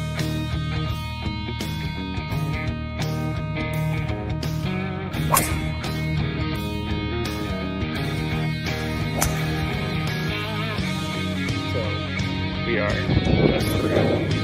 Big 10 now, and it's getting really windy. It's actually kind of cold. I'm not gonna lie, I know we're in San Diego, but we're 3 under as a group. Junior Scraby, good to have Bud Black back with the Padres in a special advisor senior role, and joining us on the program there. And always good to catch up with him. Spring training isn't far, Tony. I think 4 weeks, 3 weeks now. Month away. February 15th. Less than 4 weeks. Yeah, but February 15th. I think, right. So, yeah, a month. For position players. Yeah, no. Pitchers and catchers 11th. 13th, 11th. 11th. It's coming up. No, 13th. It's 11th. No, I think it's 11th. Is it the 11th? Yeah. Maybe it's the 13th. Who knows if it's the 13th or if it's the 11th. It might be the 12th. We just said the 11th, 12th, 13th, 14th, or 15th. I think I saw this morning that Hopefully the they 11th. know. The 11th. Hopefully they know. But soon enough, we'll all be down there. And spring training, Padre baseball right around the corner. We are getting to Chris versus the fans here shortly. Not really any big newsworthy items today. Scraby will hit whatever we do have in the Big Five. Ranger Suarez signed with the Red Sox. That was the baseball news of the day. Fred Warner, Scraby says he doesn't want him back. Probably don't think you need him against the Seahawks. What? Wait, when did I say that? I said he's not ruling out a return, and you said, well, the 49ers are being careful, and they should do the right thing. And I said, well, why just play him? And they're like, also, well, I don't want anything to happen to him. They're also, Trent Williams is saying that it's even amazing that he's in uniform. It doesn't sound like he thinks that Fred Warner's going to play. So maybe Fred Warner's not actually ready, and some of these players are going to tell him to not risk. Get out there, Fred. You know he wants to play, and he can make a difference. I'd wait a week, Fred. Just wait a week, brother. There may not be a week to wait for. Who's got their phone audio on? There may not be a week to wait for, Tony. If they lose, it's there'll be nothing. It's my computer. I'm sorry. There'll be nothing to wait. Are your glasses talking? No, I don't have my glasses today. They're not over there today? It was Cameron Young nearly holding a 125-yard indoor golf shot. Yes. Now you're watching that stuff? No, it was an accident. It was an accident. It was great. Tony was just catching up on the replay. You're watching highlights of the indoor golf. No. Aztecs play at Wyoming. They tip off in about an hour in Laramie. Pressure's on, Dutch. The men need to win to keep up with the women who stayed undefeated earlier today. Scraby. Yes. Got the Big Five. We're going to have our usual weekly check-in on the NFL playoff games coming up this weekend. But right now, it's time to play Chris versus the fans. If If you had one shot, one opportunity to take down the human almanac himself, howdy do. Now is your time. Listen to me, this guy is dangerous. Now is your opportunity to win a prize. Well, I hope you know what you're in for. Chris versus the Fans starts now on 97.3 The Fan.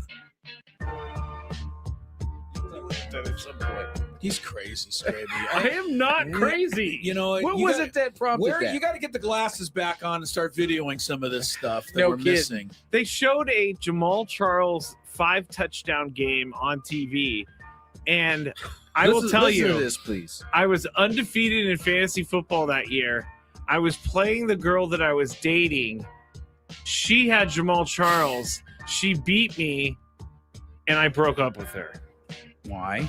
Because she beat you? Because I was a dummy. Okay. No, wait. That was the reason for your breakup, was that she won the game. She didn't quite understand how bad it hurt to lose an undefeated fantasy football team, and then lose to her team, who she didn't even know who Jamal Charles was. Really bothered me. But I do think that I was in the wrong for that one. What makes you draw that conclusion? We've since talked, and my reaction hurt her feelings, and so I had to take a good, deep, hard look at myself after that. I'm sure you did. I did. I'm sure you did.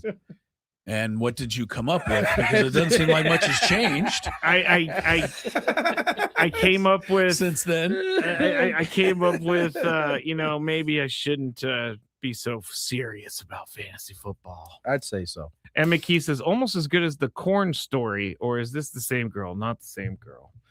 Corn Story, another Scraby's day. Scraby's left a lot of them wanting out there. I guess. Littered, the streets are littered with girls. Yes, of course. Here are the rules. You have to make it through 3 questions. Each question will get more difficult. If you get the question right, you move on. If you get it wrong and Chris gets it right, you're eliminated. But if Chris gets it wrong, then you move on to the next question, or you win. If you're a first-time player, let us know before you get into it, and you'll get that question for free today. We are playing for that qualification for the grand prize: 2 tickets to Sammy Hagar at Dolby Live at Park MGM, 2-night stay at Park MGM Las Vegas, and a $100 gas card. Sammy Hagar returns to Vegas with his Best of All Worlds Las Vegas residency. You can see him March 11th through the 21st and September 18th through the 26th at Dolby Live at Park MGM. Tickets on sale now at Ticketmaster.com. All right, let's go with our first contestant today. Let's go with Joey. What's going on, guys? Hi, Joey. Hi, Joey. Hello. Happy hump day. All right, here we go. Let's get to our first question of the game. You okay? What team scored the most points during last week's wild card round? Let's go with the Rams. The Rams, baby! That is correct. A lot of teams scored a lot of points. The Rams and the Panthers. Panthers outscored every other team except for the Rams. Right. Hang with them. Question number 2. Peyton Manning. Oh, my Lord. Never mind. He just said the answer. Who is this year's? Oh yeah, this is a hot button one. Who is this year's Super Bowl halftime show? Oh man, the guy from Puerto Rico. Yeah, I can't give you that. I can't think of his name. Oh no! Oh. I mean, he knows where he's from. Doesn't that count? That does not. Juan Paniquez is from Puerto Rico as well. They're not going to get him when he live here. Okay. Am I up? Yeah. Bad Bunny. Oh, How about me knowing something? Well, we didn't. I'm sorry about that, Joey. We did an overtime about Bad Bunny being selected for halftime show. So maybe. Are you saying that's the only reason why Chris knew? That's right. I think it's the only time we've ever talked about it. I was kind of in on the announcement when it happened. There was a big political brouhaha that went on, as it seems to be with everything in this world these days. Someone said Siggy Schmidt. Great timing. Good one. All right. Let's go to Ryan. Welcome to the show, Ryan. How are you? Hey, I got the kids in the car. We went to Vegas on your guys' dime a couple years ago. Awesome. They're excited. All right, here we go. First question. What player, Major League Baseball player, was number 1 in the 2025 MLB Top 100 list? Oh, jeez. I'm going to be going to Vegas. I think you can get this one. Best player? Oh, geez. Otani. There you go. Yeah, nice. It was easier than you thought. You're 2 answers away. Yes. Here we go. Question number 2. Unfortunately, is right. Yeah.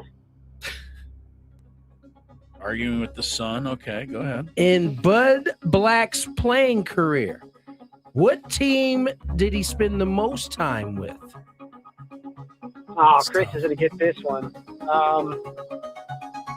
Let's go with Royals. Oh, he hits it right again. We are in the question. Chris is not going to get a chance to get that right. Very good. Question number 3. Buddy Black. Got a World Series ring with the Royals. It's got to be somewhere. The number 1 question, archives. Tony. All right, here we go. Courtesy of Matthew Scrape.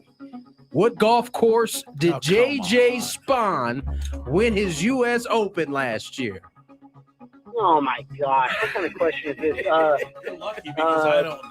TPC Sawgrass. I have no idea. TPC Sawgrass. That's where they hold the 5th major. The fake one that you always the referring 5th to. major. And Charlie Hoffman said it was a 5th major. I trust Charlie. Honestly, was it the U.S. Open, right? It was. Yes. I really think it was in Pennsylvania, and I think it was something that I kind of will know the name when you say it, but I'm not going to. It's not coming to me. Encinitas Ranch. I only gave them a free plug because I really wanted to play that course, and we can never get on there. Oh man, I've played that course a lot. Encinitas Ranch, help me get on your Me course. too. Me too. I live there. I live 7 minutes away from the golf course. But I get on that course. you guys right there. But I technically, Encinitas Ranch, we're giving you free publicity. Get I us on this course. I technically live in Carlsbad, even though if I cross the street, I'm in Encinitas, so I don't get the Encinitas rate, so it's extremely expensive. Right? No, but you have to have an inn to get a tea time there. It drives me crazy. So it wasn't Encinitas Ranch? No, it's not Encinitas Ranch. All right, name it, and I'm going to be upset. What was it? Was it Pennsylvania? It was Pennsylvania. Oh, yeah. Oakmont. Yeah, I could have got that. All right, good for you. Congratulations, Ryan. You got there. Kids are excited. Nice. Yeah, Stay on hold. Got the W. Good for you. All right. C20 says begging. Yes, we were. Oh, we're totally begging. I will 100%.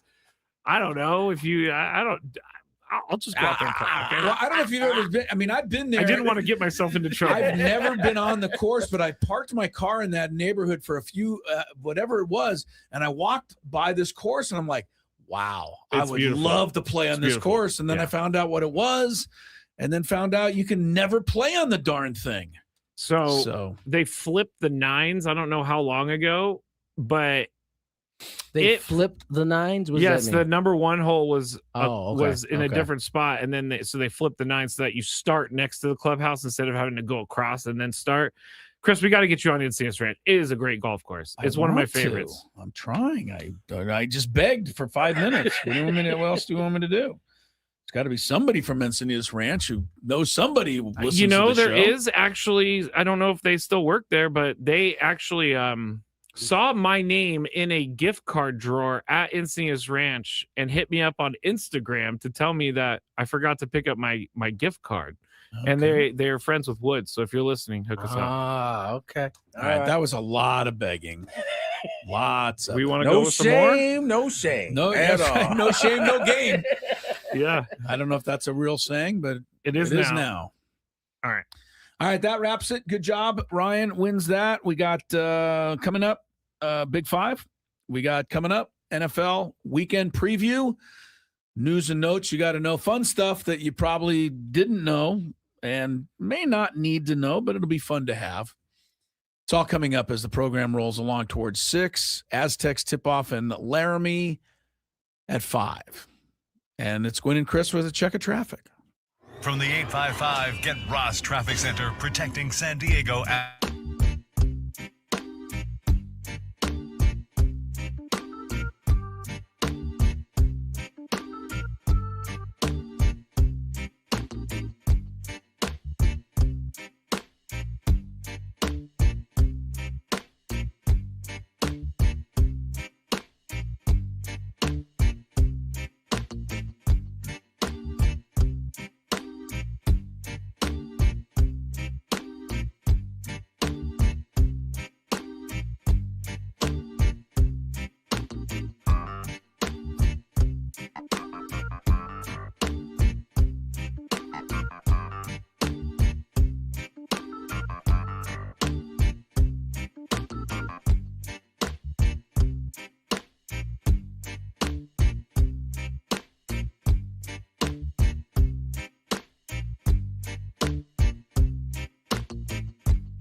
Good game there. Chris versus the fans. Eventually, Ryan won again. Not to Vegas this year, though. With the help of his kids, Ryan won. Yes, he did. He's a repeat winner. Yeah. But I did guess Encinitas Ranch was one of my guesses. Anybody out there? Someone said they thought that was a tangy ranch flavor. Encinitas Ranch. That's pretty good, actually. Where should we go, fellas? I know where we can go. Oh, wait. Let me check. It's in the Big Five. It is in the Big Five. What were you going to talk about? Oh, Koepka. Can't talk about anything in the Big Five, Scrappy. And not getting all of the warm and talk about that, because in the Big Five, we're going to talk about how the PGA Tour may have designed everything to keep one player from coming back to the PGA Tour. This is a but you go ahead. This is a conspiracy. Yes, is what I think. for sure. I think this he's talking about. What I'm talking about is yesterday. It seemed like the PGA was, minus the penalties, the $85 million penalty. They were welcoming back Brooks Koepka with open arms. Somebody's finally jumped in on that. Not so fast. Yeah, somebody's mad about what's the young man? Is it Wyndham? Wyndham Clark. Wyndham Clark. It's embarrassing. All right. If there's anybody named Wyndham out there, I apologize. But truly, could you play any other sport and be named Wyndham? No. I don't think so. I mean, fair enough. Tennis. Right? Like if you I can see Wyndham but Clark. if you're a DB, any sport you play with a sweater around your shoulders. If you're a DB, you'd have to change your name. I think what happens if you're a DB, you're the name that the broadcasters are saying that they have decided to throw at and take advantage of all game. Right. They're going to go after Wyndham today on the left side. But Wyndham not happy. Wyndham Clark not happy. No, not happy. He feels like Brooks is getting to have his cake and eat it too. I scoffed at Wyndham. You did, and it felt like it was just basically based on his name that you scoffed at. No, I didn't. More so, I was like, do something and then you could talk. But he has won a U.S. Open, so I can't. Seems like he should be able to comment. He should be able to comment. And then I thought, I put myself in his position. I'm assuming he's been loyal to the soil. He has. I'm assuming since he won a U.S. Open, Live Golf at one point tried to offer him a contract or have discussions or something, and he turned him down to stay with the PGA Tour. And Wyndham might have been, if you think about it, right? Because initially, all of the big names were kind of like keeping them at arm's length. Yeah. You have to imagine that they pivoted and tried to get some of the maybe lesser known guys to come in, and they did. They were successful in doing that. Before. Are you talking Liv? I'm talking Liv. Yes. So I think your assumption is that he probably was offered some sort of contract, and he said no. I mean, every single person that stayed on the PGA Tour, did they not basically give up a chance for untold riches, or were there some players that Liv wouldn't have taken? I'm sure there's some players that, but the ones that we're talking about, have been taken. I think he would have been. He won a U.S. Open, and he won it 2 years ago, so it's not like he's. But either further way, removed from his. Either way, major. he's not on the side of all is good, all is love. Well, I was reading before the show. Tiger Woods actually said this at his the golf. Tiger said it's incredible. Yeah, to have. He loves it. Yeah, to have he loves Brooks coming back. Yeah, he said this is what people want. This is what we needed. We need to bring golf back together. But Tiger made his money. He's Tiger really said about any of this. He's speaking from a different perch. But I would be, and he's jacked too, by the way.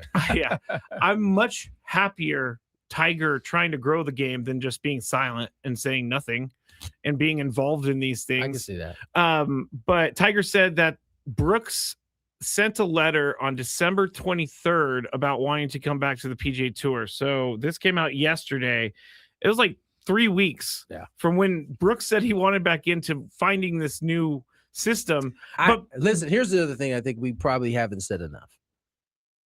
This was a very easy target to get like a lick back at Liv, right? Oh, yeah. You're taking one of the guys that they worked really hard to get, and you're snatching them away. Yeah. And you're making press doing it too. Yes, you're making press because you have this returning member program that we'll talk about in a little bit. I don't mind Wyndham being mad about this, but They are penalizing these guys. Yeah, Like it's not like they just are letting Koepka back in. There's like a scot-free. revenue sharing type thing that they set up for these guys. That he doesn't get to he doesn't participate. get that for like 5 years, which is a long time. And he had to give up what $5 million for a donation, and then they're estimating he's going to lose around $85 million. But he made $85 million before he lost the But that's what we're chance saying. to make But more. put it this way: think of any of the other major sports.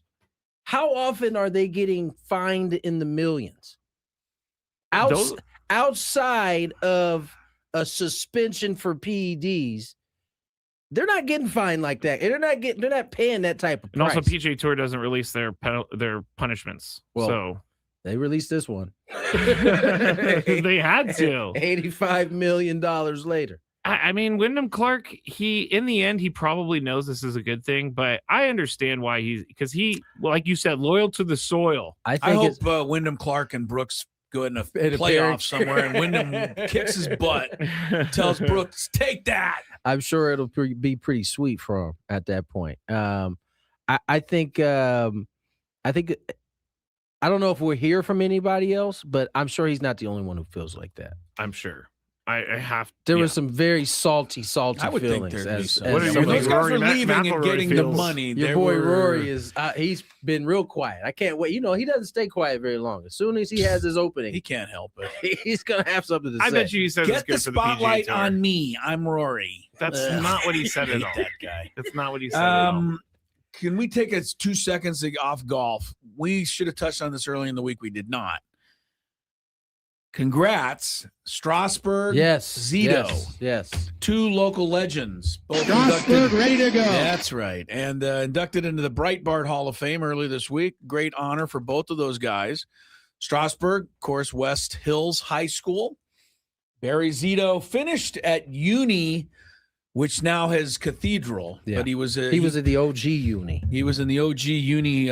He pitched somewhere else before that. And I can't remember. Here in San Diego? Yeah, he transferred. At the end, something happened with the school he was at wasn't putting anything into baseball, and he wanted to, he was legit. Clearly. Who would you? It's a tougher question, I think, than maybe on the surface. Who had the better career, Strasburg or Zito? I think it's close. They both went to 3 All-Star games. Well, Zito got the Cy Young. Strassi got his World Series. And in World Series MVP. I think that puts him ahead. You're going to go with Strassi? I'm going with Strassi, 165 wins for Zito. I tell you this. 113 for Strasburg. So Zito had 50 more wins. Also pitched 1,000 more innings. Zito did. Better career. I'm going to go Strasburg, I still think it's it's close. It's closer. I think obviously Zito had a healthier career. Yeah, he had longevity. He had a little longer, but in terms of like impact, yeah, I don't know. Oh, Zito got his World Series ring. Oh, with the Giants, 2012. Yep.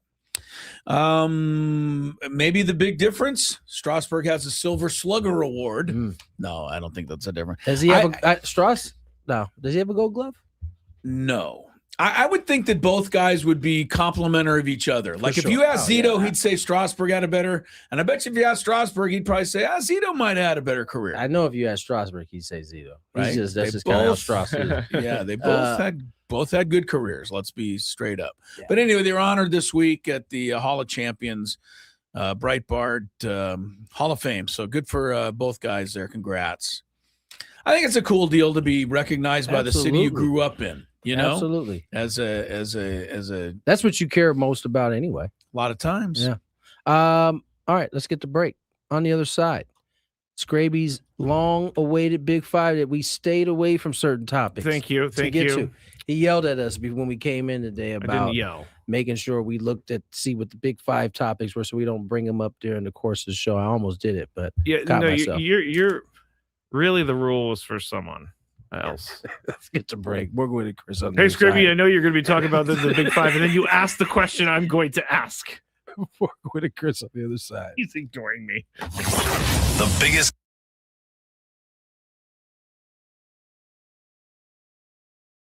All right, it's time for the Beaver Nuggets. So the story is somehow Buc-ee's got brought up. I think Frank brought it up. Yes. And it's a rest stop / mall / entertainment zone, super center. And someone said on the chat yesterday that they have like 100. They went to one with like 100 gas pumps, which is a lot, I guess. But while we were talking about this, Sam Levitt was in New York listening, and he goes, "Put me on, put me on, put me on." And so we put him on, and he's talking about how much he loves Buc-ee's. And so we got into the conversation, and it ended up being about the beaver nuggets. And so I had to order them because I find the name beaver nuggets very gross. I find it gross.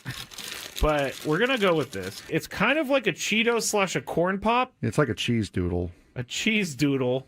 And we're going to eat them right now. I don't think these are bad, but here we go.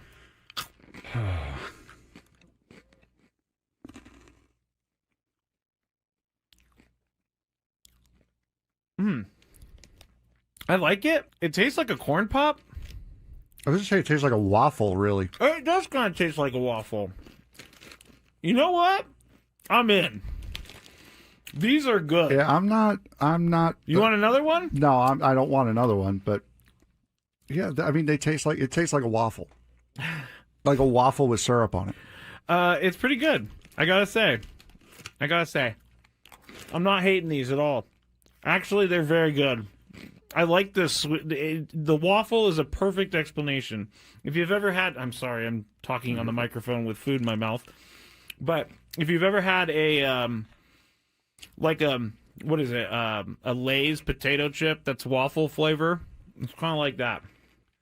Sad Fryer says, "Are they cheesy?" No, they're not cheesy at all. Actually, they're sweet. No, it's like a hard waffle with syrup on it, with dried encrusted syrup on it. Now I don't exactly know what the puff is. It could be just fake something. Most likely. I mean, it's like caramel a little bit too. All right, I gotta stop eating these because I will eat the whole bag. I love these things. I'm gonna leave them here though because I will eat this if I go home. It's just gonna be a bunch of beaver nuggets in my bed as I sleepwalk or something like that. All right, it's time for the beaver nuggets.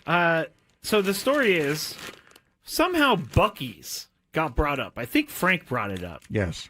And it's a rest stop / mall / entertainment zone, super center. And someone said on the chat yesterday that they have like 100. They went to one with like 100 gas pumps, which is a lot, I guess. But while we were talking about this, Sam Levitt was in New York listening, and he goes, "Put me on, put me on, put me on." And so we put him on, and he's talking about how much he loves Buc-ee's. And so we got into the conversation, and it ended up being about the beaver nuggets. And so I had to order them because I find the name beaver nuggets very gross. I find it gross. But we're going to go with this. It's kind of like a Cheeto / a corn pop. It's like a cheese doodle. A cheese doodle. And we're going to eat them right now. I don't think these are bad, but here we go.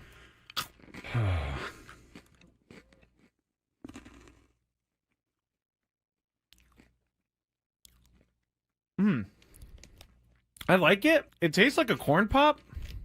I was going to say it tastes like a waffle, really. It does kind of taste like a waffle. You know what? I'm in. These are good. Yeah, I'm not. You want another one? No, I don't want another one. But yeah, I mean, it tastes like a waffle, like a waffle with syrup on it. It's pretty good. I gotta say, I'm not hating these at all. Actually, they're very good. I like this. The waffle is a perfect explanation. If you've ever had, I'm sorry, I'm talking on the microphone with food in my mouth. But if you've ever had a what is it? A Lay's potato chip that's waffle flavor. It's kind of like that. Sad Fryer says, "Are they cheesy?" No, they're not cheesy at all. Actually, they're sweet. No, it's like a hard waffle with syrup on it, with dried encrusted syrup on it. Now I don't exactly know what the puff is. It could be just fake something. Most likely. I mean, it's like caramel a little bit too. All right. I got to stop eating these because I will eat the whole bag. I love these things. I'm going to leave them here, though, because I will eat this if I go home. It's just going to be a bunch of beaver nuggets in my bed as I sleepwalk or something like that. All right. It's time for the beaver nuggets. So the story is somehow Buc-ee's got brought up. I think Frank brought it up. Yes. And it's a rest stop / mall / entertainment zone, super center. And someone said on the chat yesterday that they have like 100. They went to one with like 100 gas pumps, which is a lot, I guess. But while we were talking about this, Sam Levitt was in New York listening, and he goes, "Put me on, put me on, put me on." And so we put him on, and he's talking about how much he loves. If you're a regular listener to the show, Gwynn and Chris, Casello, Tony Gwynn Jr., Scraby. You know one thing that Scraby despises is when we lollygag our way into the Big Five, and he can't seem to get it done on time. So I'm not going to do that today, Scrape. Going to turn it over to him early? Yeah, hit some traffic and let's go. Traffic's not ready. I knew it. See, this is why. Traffic's not supposed to come in until 37. So we lollygag, and then it goes a little bit beyond 37. He's like, "Hey, guys, you're taking too long." Right. When we was ready to go. It's just the traffic's not trying ready to help for you another out, 2 and minutes. you couldn't take advantage Traffic of it. in the middle of the Big Five, then. It's that time of the show when we check on the latest in sports. Only the most important topics and questions are brought to light. Stop what you're doing and listen. These news stories will astound and amaze you. The one, the only. Oh my God, who the hell cares? The Big Five starts now on 97.3 The Fan. One of the great listeners to our station, Charisma, said, "When is Tony Gwynn Jr. being elected into the Breitbart Hall of Fame?" I didn't do nothing. You got to actually... You hit a last-second shot to win your final game in high school. That's all great. But you hit that ball off of Trevor Hoffman. That's all great, too. That was fun. That probably is hurting his cause. I enjoyed that very much. But that one he hit after that, the Trevor hit is keeping him out of the Hall of Fame. When Strauss was able to accomplish what Barry was able to accomplish, I didn't come close to that. So there's your answer. In their mind, I still think you should be a. I appreciate the love. I think you should be a candidate, but I can understand Straussy and Zito getting the call. Getting the love at this point. We're broadcasting live from the Bill House Studios. We know how. I don't know why I trailed off on that. I felt embarrassed. Just we know how. There you go. All guests on 97.3 The Fan. Join us on the David P. Shapiro Fan Hotline. Sell it. David P. Shapiro, criminal defense attorneys helping good people regain control of their future when charged with a crime since 2010. Visit davidpshapirolaw.com. Woke up to a flurry of text messages from my family. Like a flurry. You know when you wake up and you see you've already received about like 6 or 7 messages, you're like, what the heck happened? It was all about the LA Olympic tickets registration opening. My sister, for some reason, is obsessed with getting tickets to the Olympics. So she texted me at 6 a.m. to tell me to get in line on the website. You got to get into the queue. I took my sweet time getting to the queue. And then once I got there, I sat there for an hour and the thing wasn't working. So then I exited, went back in. I sat there for another hour. It wasn't working. So I ended up giving up and she was unhappy with me for giving up. My question for you guys, and what is it, Wednesday? Chris, you're up first. Are you going to go to the LA Olympics? Man, doubtful. Doubtful. I did go in 1984. Oh, okay.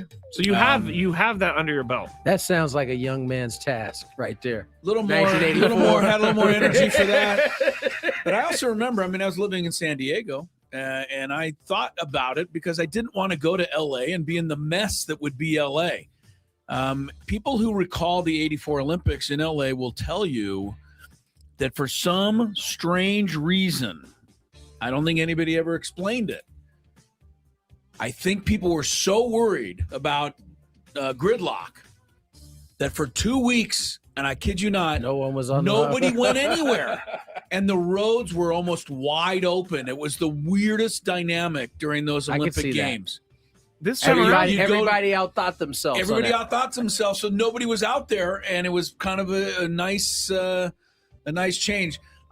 Your uncle will remember the game, but I went to the gold medal game. Baseball, they lost to Japan. Your uncle was batting, I think, cleanup or pretty darn close to it in that game. There. Now, Chris. I don't know if this is 100%, but I believe they said that they don't want cars at all being driven during LA. They're going to shut down. But in '84, they didn't say that. They just assumed it would be a disaster, so everybody stayed off the roads, and it worked. That is interesting. Yeah, it was weird. All right, Tony, do you have any interest in me? I just thought about. You remember how when COVID was in and like nobody was out, so the animals that normally wouldn't be out were all out. Yes, for the freeways like that in LA at '84, like random. I don't know that it was mountain that lions were out in the freeway. Not gonna go that. There's an alligator just walking around. That is funny. I do remember that. Yeah, don't recall by the way, quite that. Coyotes are getting brave. Man, tell me about it. I see them cats howling in my backyard. I drove by this guy at a stop sign. Backyard, I can hear him. I was like, is he going to run away? Because he's in the middle of the street. I'm not going to hit him. And he just stood there and looked at me. And so I honked at him and then he ran away. But Coyotes are getting a little crazy. Tony, LA Olympics, are you interested in going? No. Not smack dab during the baseball season. No, I'm good. I watch. What year is that? We got 2 more years for that, right? Because we got the Winter Olympics in 26. So did you just see the text that came through? Yes. Oh, no. Listen to you guys begging, man. That did some things right there. Yeah. This actually is the listener that I was talking about earlier, but our boss Adam, I don't know if we should be talking about this on the air. Not. I don't know. All right. He's just helping us with some I'll things. decide whether we should. I don't want to look like that after. You guys were literally begging. I think we should throw the guy's name out there, give ourselves another little bump, and another chance. I don't know that he asked for his name to be out there. Number 4. If you were with I will us be for the texting you after this. I was going to say, if you were with us for the Encinitas Ranch segment of the program, that's where we're going here. Yeah. Never mind. Next. I just want to say, who's holding up the Big Five right now? Adam. Yes. Okay. Adam. Okay. 49ers linebacker Fred Warner, whose 21-day practice window just opened, hasn't ruled out returning from a fractured and dislocated right ankle as soon as Saturday's game. Now, Coach Kyle Shanahan all year has been saying he's not coming back. Like, stop asking me. He's not coming back. But now they're saying he could be back for the NFC Championship, and Fred Warner said he might even be back for Saturday. Did Kyle Shanahan say that? No, Kyle Shanahan has maintained one thing. Fred Warner is not coming back. The quote, "We're taking it day by day," is what he said. So that's all he said. He changed it up, though. A little bit. Yeah. A little bit. He said he went on to say in a longer quote, he is listening to doctors. He's asking doctors if this can do irreparable harm to him, things like that. I don't think the 49ers are going to let him play. Tony, would you let him play if you are the 49ers? You got to protect him from himself. I just gave you the answer. I mean, what's the difference between this week and next week? Yeah. I'm saying that he's not going to play at all. You don't think he should play? Even if they get to a Super Bowl, he shouldn't play? I don't think the team wants that to happen because I don't think they think he's ready. And then Trent Williams did an interview saying that basically saying, I don't expect him to see him out there. If the team doesn't think he's actually ready, then they shouldn't let him play.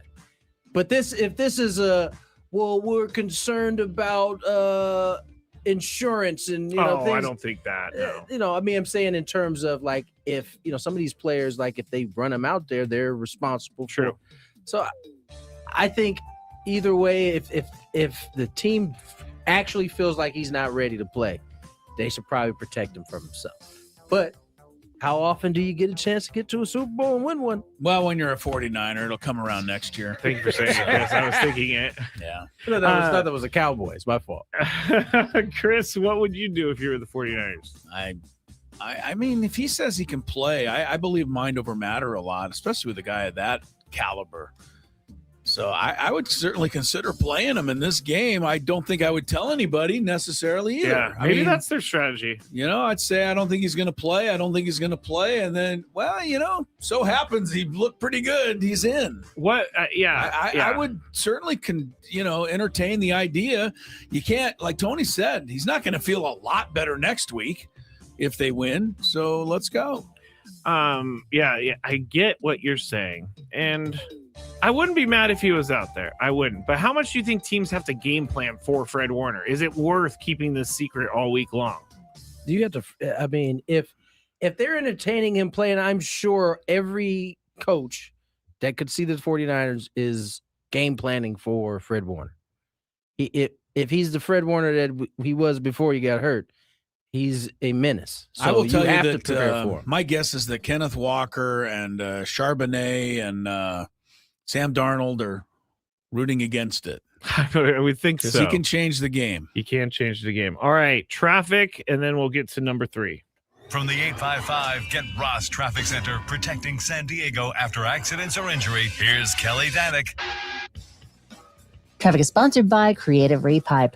Got a number of problems on our roads this afternoon, including possible encampment fire westbound 8 before Sunset Cliffs over to the right shoulder. Also stalled car southbound 5 just past the Coronado Bridge. It's in the center divide. Northbound 805 before Claremont Mesa Boulevard. A ladder reported in that right lane. You guys know how I love that. In the North County, westbound 76 near Mission Road, there's a collision involving a couple vehicles, not showing if any lanes are blocked, and an accident on northbound 15 just before Auto Parkway. It's over the right shoulder, but watch out for some debris reported in lanes. Don't wait until that water leak in your home becomes a flood. Call Creative Repipe for whole house repipes. Get a 20% discount plus a lifetime warranty.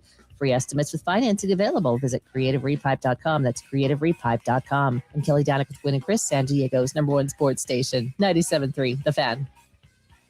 Number 3.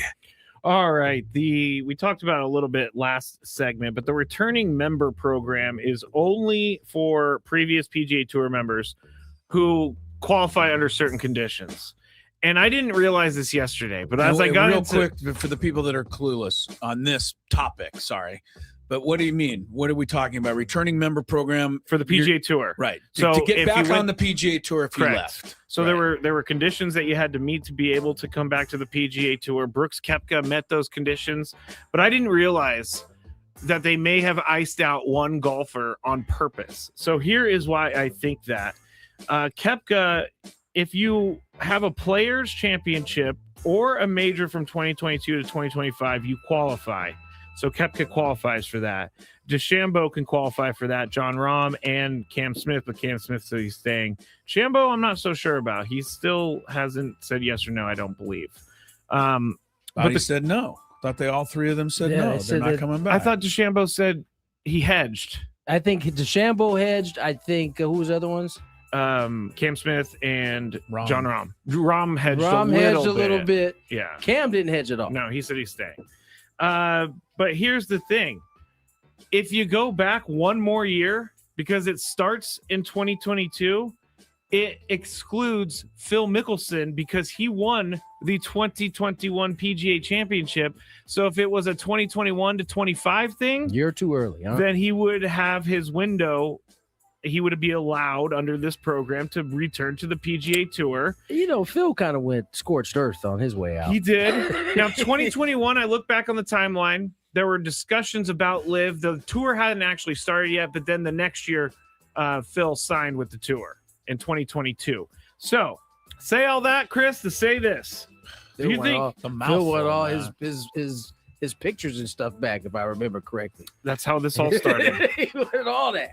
Do you think the PGA Tour purposely iced out Phil Mickelson? No.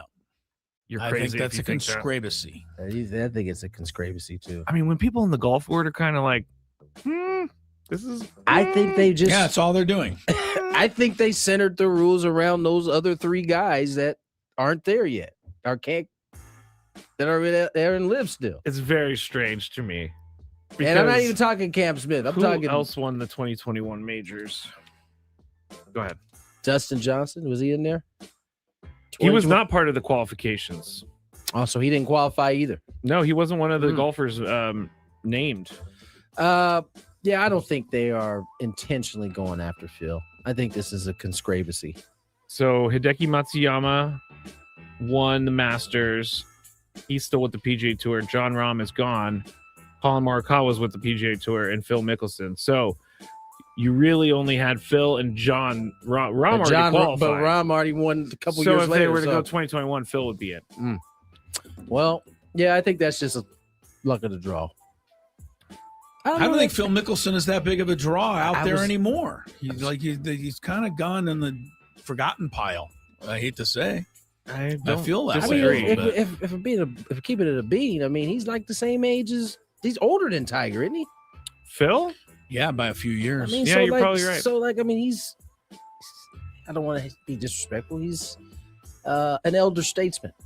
Okay, elder statesman. Number 2. But if Tiger was like, you should let Phil back in, they would. Well, he didn't say that. So. All right, here are the odds for to win the Super Bowl teams among the teams that are still left. The Seahawks are the favorites, and then it goes Rams, Patriots, Bills, Broncos, Texans, Bears, and then the 49ers? Tony, should the 49ers be last in the odds? Yes. Why? Of the 8 teams left, the injuries. Yeah. They don't have they don't have their full team. I know we talked about their depth, but they're the most injured team left in the postseason. I don't disagree with you. So, yeah, I think they could very well I may put down get some to a money Super on Bowl. This, actually. Plus 2,000 for the 49ers. It might be some good Why odds. don't you give me the money? I'm going to put my life savings on it. Yeah. $12. I honestly would consider putting the Bears behind them. I think you could consider Houston behind them on the surface, but a deeper look is revealing Houston's defense is looking pretty good. So I don't know. I think the Bears would be the longest shot. I only say that because the 49ers have kind of been there, done that. Bears are trying to get there still. Okay. You feeling that? Number 1. No. I think I like these odds because I may actually bet on it, because if they do win the Super Bowl, $20 on plus 2,000. I don't know what that math's out to, but it's probably You made good. it sound like it's you going to better be a know lot. what it is so you know how much to collect. I don't care. I just want to see the green instead of the red in there. All right. Nike has signed pickleball phenom Anna Lee Waters in a head-to-toe deal aligned with its approach to sponsorship across racket sports, including the lucrative business of tennis fashion. Now, she's 18 years old. She's the first pickleball professional to sign with the company. She has won 181 professional pickleball association titles. What's her name? Anna Lee Waters. 39 triple crowns. She won singles. 39 triple crowns. Won singles, doubles, mixed doubles, and golds at one tournament. She is known across her sport as the greatest women's pickleball player of all time at the age of 18. So 18? Yes. My question. She's 19. No, she'll be 19 in a week. I'm looking up her birthday. Anyway, go ahead. I was going to ask, is pickleball the next great sport of the United States, Chris? Not to anybody over the age of 19 who doesn't want to tear their knees up. I was just getting ready to say. I can't do it with the pickleball. I get too nervous. Let me tell you, pickleball. But I watch them play, and I think it's fun. I can watch a little of it, So building up some stars is good. This is my form of a conspiracy. Hmm. I think pickleball had some serious momentum until people started realizing you get hurt in pickleball too. Really? Because they started playing pickleball thinking it was a nice alternative to tennis. 100%. You didn't have to run around. You can stand. You do pretty much stand in one spot, but you are twisting those legs and making really quick movements that are, I've heard more than a few doctors tell me they stayed in 100%. business because they're getting pickleball injuries coming in all the time now. I think that sport, I think initially, as Chris said, was thought to be a safer sport, but yeah, I don't know if it's 18 years old, man. You can move around. You got the good. I mean, I cannot believe that she's won 181 professional pickleball association titles. She's 18. When did she start playing dominating, y'all? I mean, that is dominant. Maybe they decide a title every day. I was just about to say, how many titles do they come across? Like, she's playing in a tournament like every week. The May 19th champion of the pickleball world, Anna Lee Waters. Crazy. Yeah. Yeah, I've never played pickleball, but I know our guy Sam Levitt loves him some pickleball. I like watching it. I think it looks like it'd be fun, but I'm staying off because I feel like something's gonna happen. KG says if frisbee golf doesn't become the next huge sport, pickleball probably won't. Well, that's easy because frisbee golf's not a sport. So.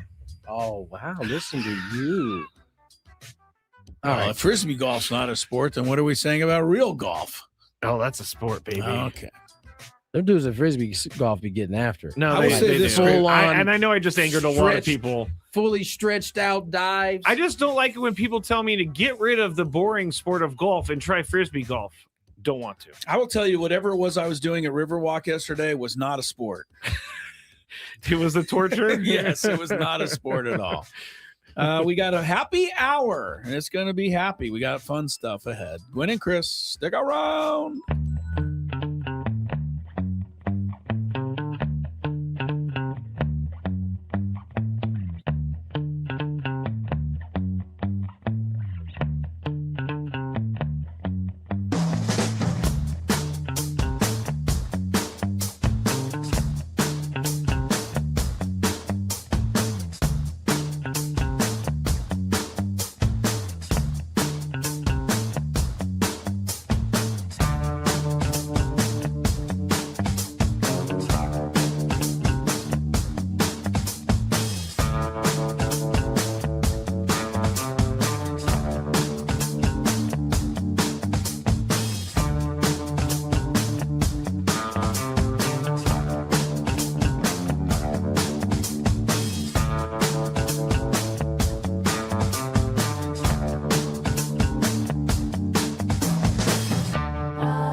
Tony Gwynn Jr., Chris Sello, Matt Scraby.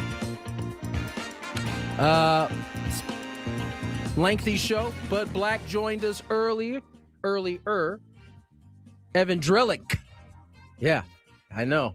Yeah, that's right. You out there thought we were going to have Evan Drellich on, but no. His evil twin, Evan Drellich. Evan Drellich joined us for a terrific conversation in the early portion of the show, 2 o'clock hour. You'll get a chance to hear that at the end of our show today. Gentlemen, where do you want to go? I mean, Aztecs are going to tip off here. And the article you sent us this morning and said, please read. I think we should go there.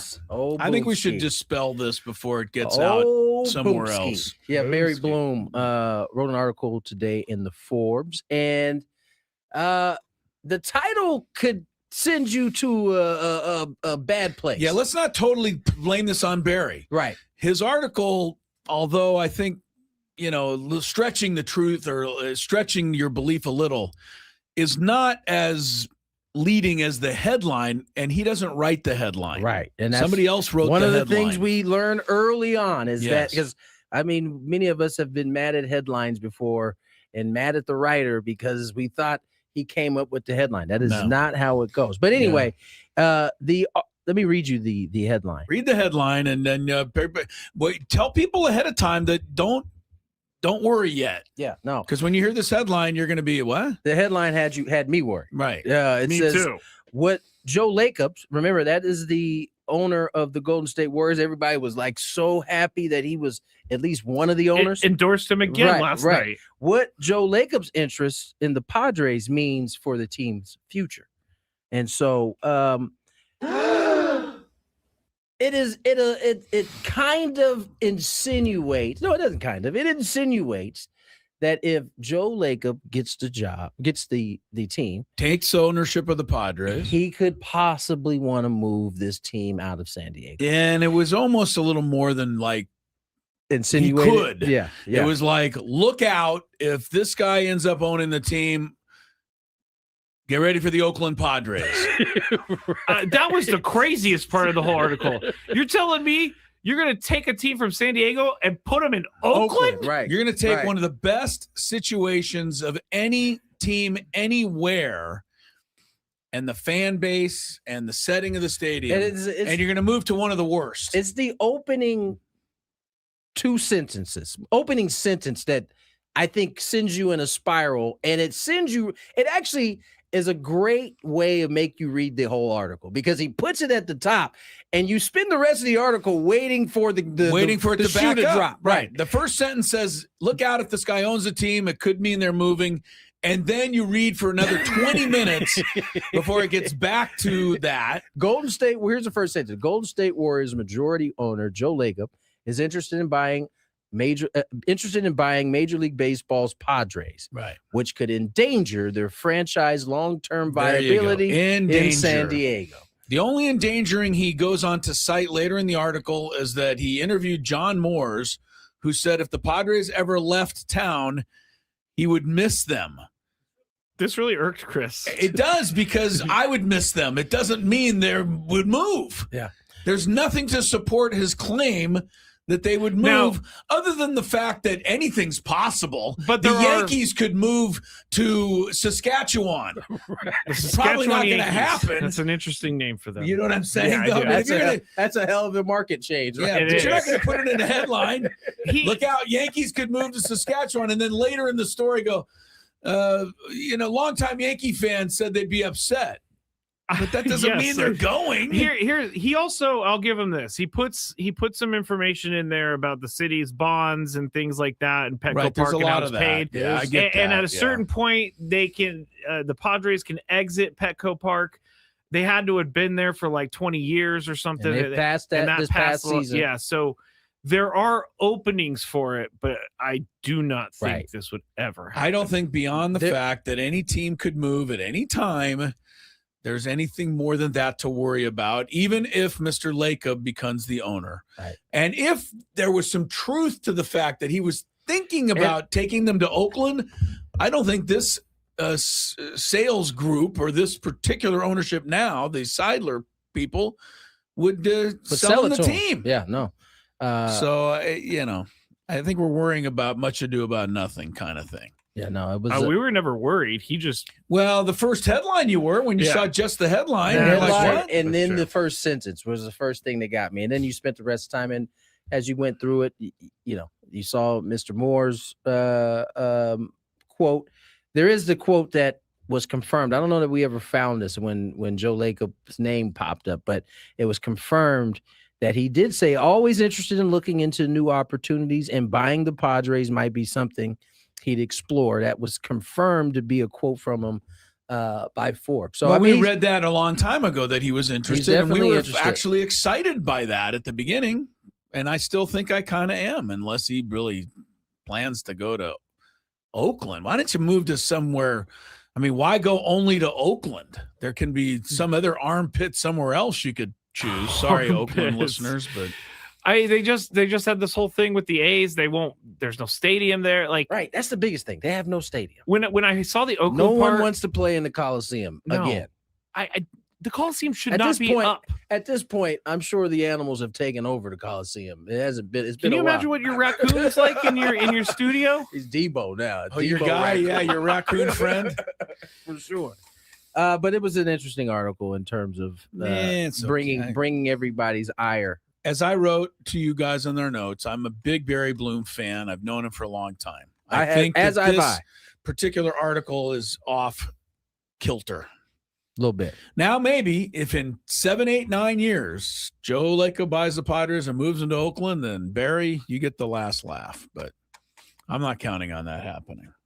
I think pigs will fly before a Major League Baseball team. Where will they fly out of? Never mind. I think that was monkeys. Yes, monkeys. Yeah. It was. You're right. I don't remember what movie that's from, but I don't either. But the monkeys came out from somewhere. Was it Mrs. Doubtfire? Do you know where I'm going here, Tony? Yes. Okay. When monkeys come. Oh, and then it actually happened in the movie. Get out of here. No, in the movie it was was it Jumanji? No. Anyway. Yeah. We digress. I'm Googling a phrase. Deep digression here. Oh man. I just got a bunch of monkey butts pop up when I typed in. Why did you type in that? Because I wanted to type in the phrase. I told you. Bruce Almighty. Bruce that's what it was. And then it actually happened. Yes, and then it happened to that guy who was trying to rob someone. Okay. That's right. Great movie. That was. I think that was in our top. I think that was in both of our top 5s for Jim Carrey movies. BEA, beautiful. Can I tell you guys something about CJ Stroud since we have 3 minutes? Oh yes, please. We are now in the era because the NBA had that issue with gambling and players possibly fixing things. We're in an era now where if someone plays bad, we're going to accuse them of throwing the game for betting purposes, and bettors want CJ Stroud investigated for his fumbles that he had in the Monday Night Football game.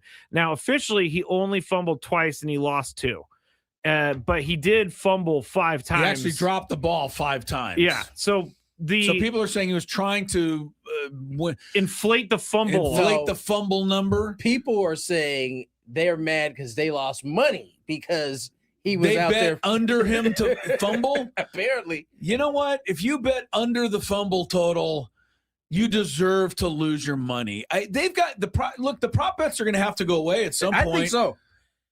Either that, or you're going to really be risking it too much. I don't know if you can risk anymore. Teams, I don't think, want to lose games. So as long as you keep that on the up and up, but these prop bets are too easy to rig. Not rig. In this case, think that it's rigged because he really did play bad. Like I was watching it, like who is what? What are you doing? What happened to you? Yeah, he just kind of held the ball and then dropped it. It was very strange, but yeah. So bettors are out there asking for an investigation to be started onto CJ Stroud, even though, if you're betting on fumbles, you've got some problems because fumbles are very hard. Your biggest issue if you're betting on fumbles is not that you lost money. Yeah, your biggest issue is that you bet on that in the first place. Yeah, Sorry to and I tell would you. think that the line for a fumble for a quarterback is only 0.5. Yeah, it's got to be a half. So one fumble and you lose. So the 5 fumbles, like, You lost big there. I don't get it. All right. All right. CJ, be careful. Let's get to break. More Gwynn and Chris on the other side. From the 855 Get Ross Traffic Center, protecting San.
Definitely be roasting you while you go to the bathroom too, by the way. Well, actually, sounds like we're going to roast him before he goes to the bathroom. I had to edit something and I couldn't leave the studio, and I'll be back. All right. Don't take anything with you. 4-2 Aztecs early going at Laramie. Gwynn and Chris, 97.3 The Fan. Wait. Never mind. We need NFL music, but we'll have to live without it. Can you put NFL music on before you go to the bathroom, please? He's back. Come on. I can't do the segment without it. We need a little louder. A little louder. I don't hear it. There it is. A little loud. Okay. Here we go. NFL playoff news and no votes for the games coming up. First up, Buffalo, Denver. One thing that old fans will remember is that this is an old AFL matchup, Tony. These are two original AFL teams. Yeah. They first played each other in 1960, and the second meeting ever, they tied. Do you remember when there was actually ties in the NFL? I don't remember when they tied, but I do remember there were ties. Remember there were ties, yeah. So Buffalo and Denver, two playoff game meetings prior to this one, both in Buffalo. One was last year. I don't know if people are even first round. Buffalo crushed Denver 31-7. That was last year. Bo Nix threw an early touchdown, and then Josh Allen, of course, took over. In 1991, going way back, they played in the AFC Championship in Buffalo. Buffalo won 10-7, which was a pretty weird score for those Jim Kelly, Thurman Thomas days. Buffalo actually scored on a pick six against John Elway, made the difference. So that's what you have for that one. Second game, Seattle hosting San Fran. This is a doozy right here. This is a doozy, and here's even more doozy for you. I didn't realize this. San Francisco has won the last 4 meetings at Seattle. They won earlier there this year in week 1 and beating the Seahawks 4 straight games up there. Man. So that's something. How many straight? 4. Wow. Yeah. First meeting in the playoffs ever between these two was in 2018.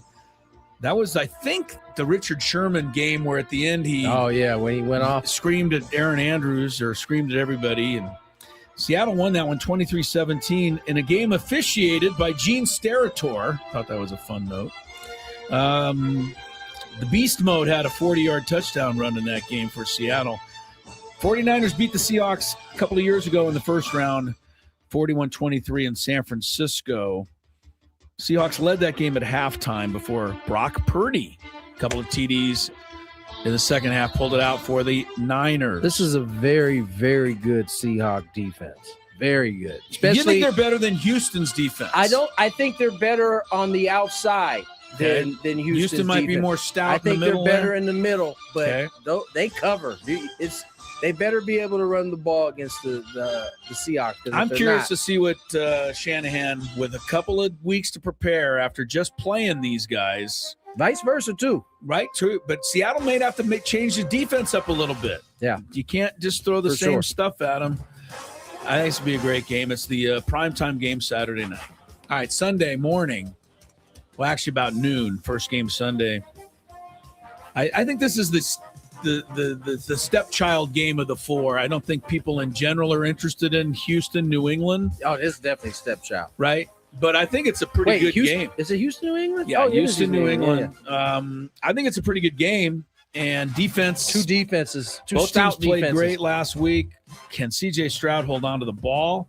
He's going to have to. Drake May is going to make a couple of plays, you would think. These teams did play twice in the playoffs. You know what I will say? In the Tom Brady days, and, of course, the Patriots won both of those. Head coach for the Patriots. Vrabel. Your guy, yeah. What I will say about Mike Vrabel that reminds me of his Patriot days is his teams are very opportunistic, like the Patriots teams were. Yes, like if you put the ball on the ground 5 times, you are not going to beat lose them. that game.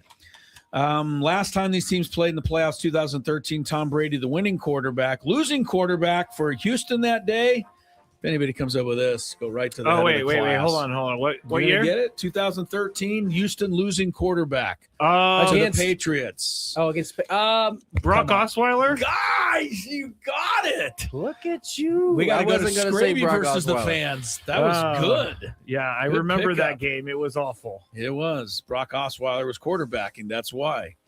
Remember, game, I think, didn't the Browns give him a big deal? I think the Dolphins gave him a pretty He nice played for the package. Dolphins? Another stupid move. Yes, he was there somewhere. All right, final game is Bears-Rams. I'm going to have a little fun with this. These two teams first played on October 10th, 1937. I remember it was a cold, windy day. I went down to the game in Chicago. Bears won the first ever meeting 20-2. These two teams have played 95 times over the years, but only twice in the playoffs. This is something you don't see anymore. 1950, the Rams beat the Bears in the playoffs 24-14. Ram quarterback that day, Bob Waterfield, who is a Hall of Famer, by the way, threw 3 touchdown passes and kicked a field goal.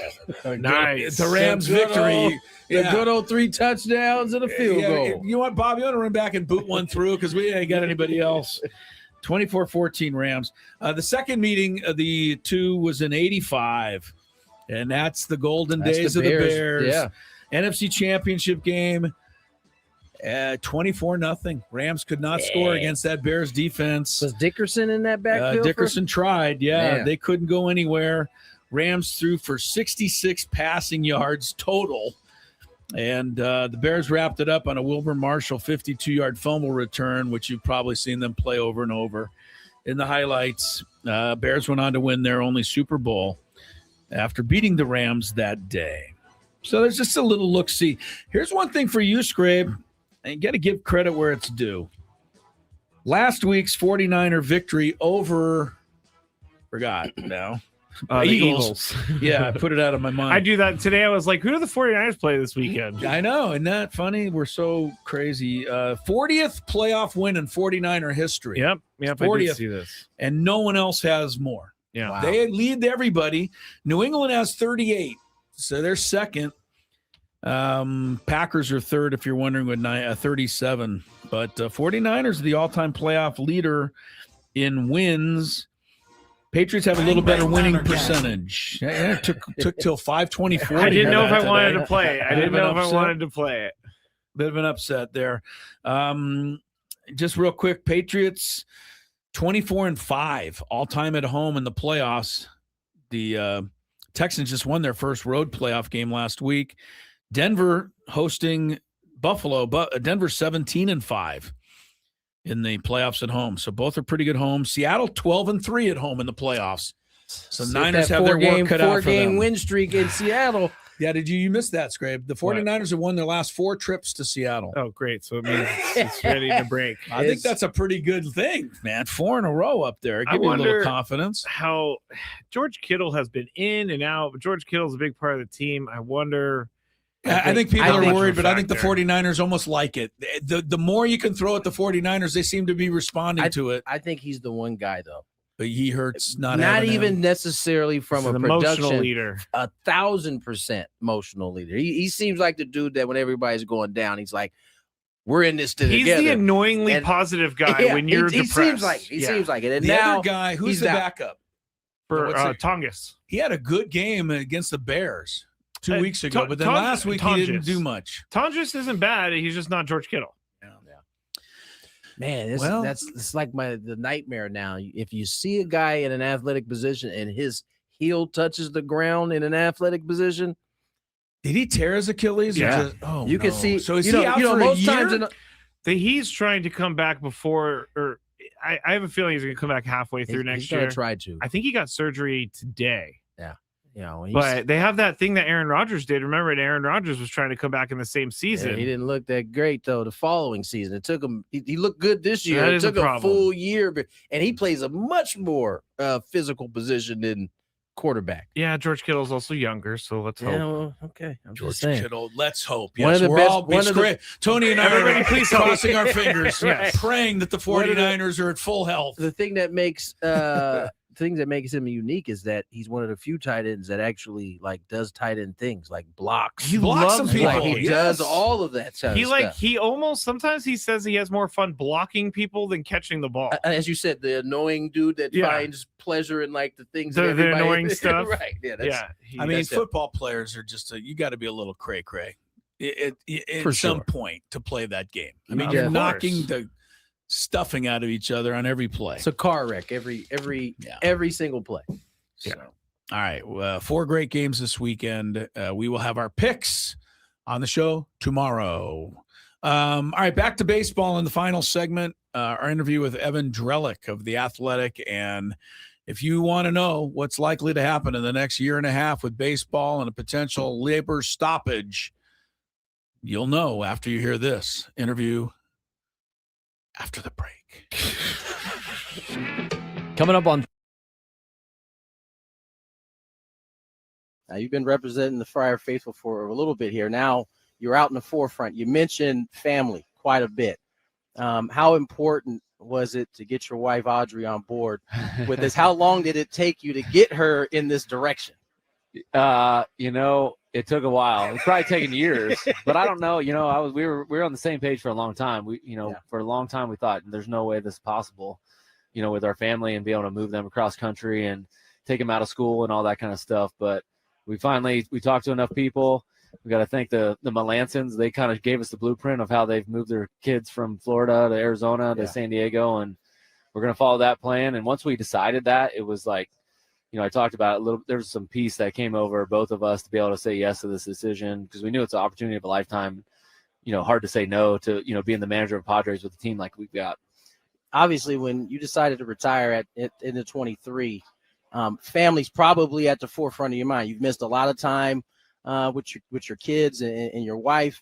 And now to fast forward to this point here, you're sitting in meetings at this point, interviewing candidates, and then however long later, what was the timeline in between you interviewing guys or candidates and then all of a sudden having your name in the hat? Yeah, man, just to think about what my mind was thinking about 3 weeks ago was completely different than what it is now.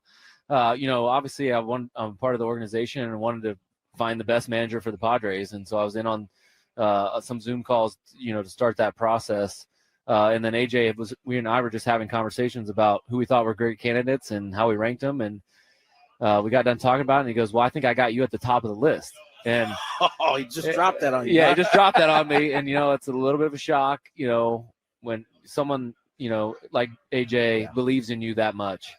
And it pushed Audrey and I to actually think about this. And, is this something that we would like to pursue? If we got that much belief from the organization, we've got to make an informed decision.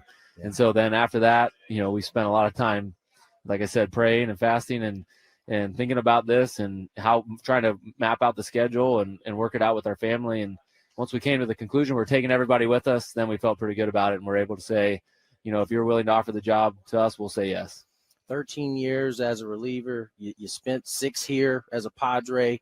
How has that shaped your viewpoint and how the type of manager you'll be?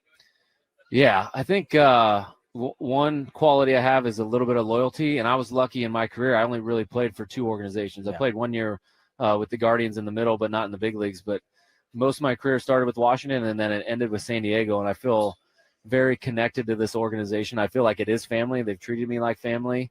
And so, being a part of this and being in this role is something that's very exciting, and I'm up for the challenge. Now, you had to get it out the mud, so to speak, right? You weren't a high round draft pick.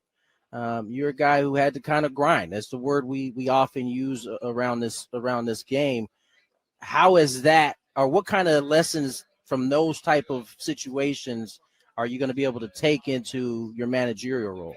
Yeah, maybe it's like people doubting you a little bit or not saying you're quite good enough. And there's probably some people thinking that as me as the manager. But it's also exciting to prove people who I really am and what I stand for, and maybe do it a little bit different than everybody expects. But those challenges as a player, they were so enjoyable. It was so, you've done it before. It's fun to try to get the most out of your talent.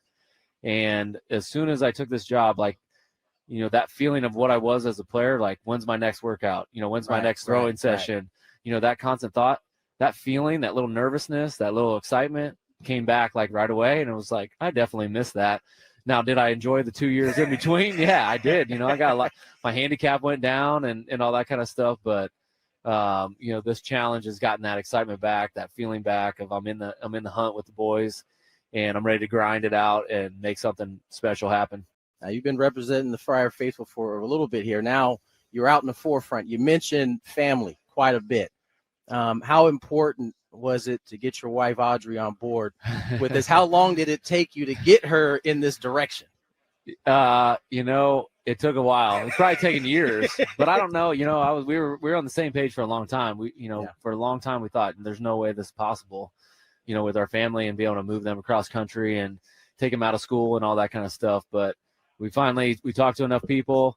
We got to thank the Melancons. They kind of gave us the blueprint of how they've moved their kids from Florida to Arizona to San Diego, and we're going to follow that plan. And once we decided that, it was like, you know, I talked about it a little. There was some peace that came over both of us to be able to say yes to this decision because we knew it's an opportunity of a lifetime. You know, hard to say no to, you know, being the manager of Padres with a team like we've got. Obviously, when you decided to retire in the 23, family's probably at the forefront of your mind. You've missed a lot of time with your kids and your wife. And now to fast forward to this point here, you're sitting in meetings at this point, interviewing candidates. And then, you know, however long later, what was the timeline in between you interviewing guys or candidates and then all of a sudden having your name in the hat? Yeah. Man, just to think about what my mind was thinking about 3 weeks ago is completely different than what it is now.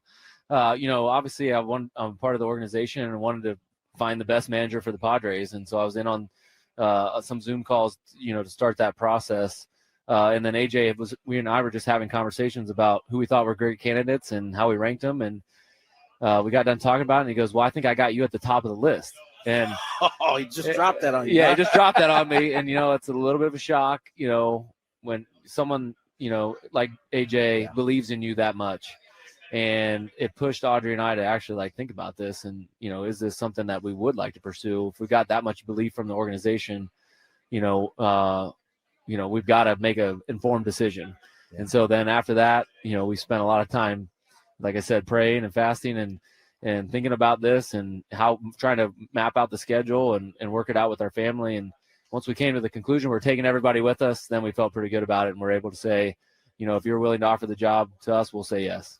13 years as a reliever. You spent 6 here as a Padre. How has that shaped your viewpoint and how the type of manager you'll be? Yeah, I think one quality I have is a little bit of loyalty, and I was lucky in my career. I only really played for 2 organizations. Yeah. I played 1 year with the Guardians in the middle, but not in the big leagues. But most of my career started with Washington, and then it ended with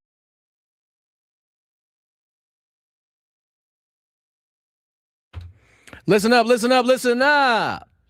Christina Stevens of San Marcos. Give us a call back. You're the biggest fan. You got 10 minutes, 833-288-0973. You have qualified for our grand prize, 20 tickets. You, Christina. There I was off the air. That was a tree in the forest again. 20 tickets. Falling and making no noise. For you and your friends for a night at our Odyssey Suite at a Padre game with all the fan staff later this season, catered by Spiro's Mediterranean Cuisine. Remember to register your name at 973thefansd.com/biggest fan. Christina Stevens, you're on the clock. Evan Drellich joined us early. Right now, just an update. Aztecs up 16-13. Yes. Any more details? It looks about as it looks about how I thought it would be in Learmonth. It's been a struggle the first half, but you know, the funny thing about watching a game up there is you see the first 3 minutes of the game, and then every player turns to the sidelines and begs out because they're just exhausted, and they're like, "How did that happen so fast?" It's funny playing in altitude. It I'd imagine, especially in a sport like basketball where it's constant up and down. There's like a period of time where you're good, and then when you hit it, that altitude hits you, it's a good 10, 15 minutes trying to work through that. It's going to take a minute or two. Piece to kind of acclimate, and then once you get going, I think then you're okay. The guys are all right. I don't know that they ever proved or disproved the beet juice thing. Do you remember that? Yes. But I know the women's team were all drinking the beet juice a couple of weeks ago, and they won. So I'm sure the men's team drank their short of beet juice. The altitude certainly does something to the blood when you're there. I don't know what does the beet juice do. I'm not sure. Yeah, but I don't either. But man, there is a block party in this game. Both sides throwing up, having some pretty massive blocks here early. Nonetheless, we got some traffic to get to here in a sec. Lakers off today. Big story in Lakerland today really has nothing to do with the Lakers. Has everything to do with Rich Paul and his comments about Austin Reeves being traded. LeBron has been dragged into this conversation because LeBron has had enough problems. Does Rich Paul read my Twitter feed? LeBron has enough people mad at him. You don't need to add to it. Yeah, he felt compelled to release this. I think he spoke about it after the game. He did, and basically was like, "Listen, I'm not controlling Rich Paul. Like, he does what he does. Yeah, Austin Reeves knows how I feel about him. We talk every day on the bench. So." In LeBron's eyes, it's a whole lot to do about nothing. But for the rest of the world, nobody's going to let that go. It's somehow his fault that Rich Paul is. LeBron James's agent said Austin Reeves should be traded. I think Austin Reeves's agent should come out and say LeBron should be traded. Yeah. Even it up. I mean, I don't know. It's to me, it'd be funny if Anthony Davis came out and was upset about it. By the way, Anthony Davis is like gone for several weeks now at a wrist or hand injury. Yeah. The bad trade just keeps getting worse. Getting worse for Dallas because Anthony Davis hasn't been able to stay even close to healthy. I appreciate you. Been there. I appreciate you, Nico Harrison. Nico Harrison. You're out there listening, man. Laker fans. Love you. Big fans of you. Yes, you Big are. fans. Absolutely.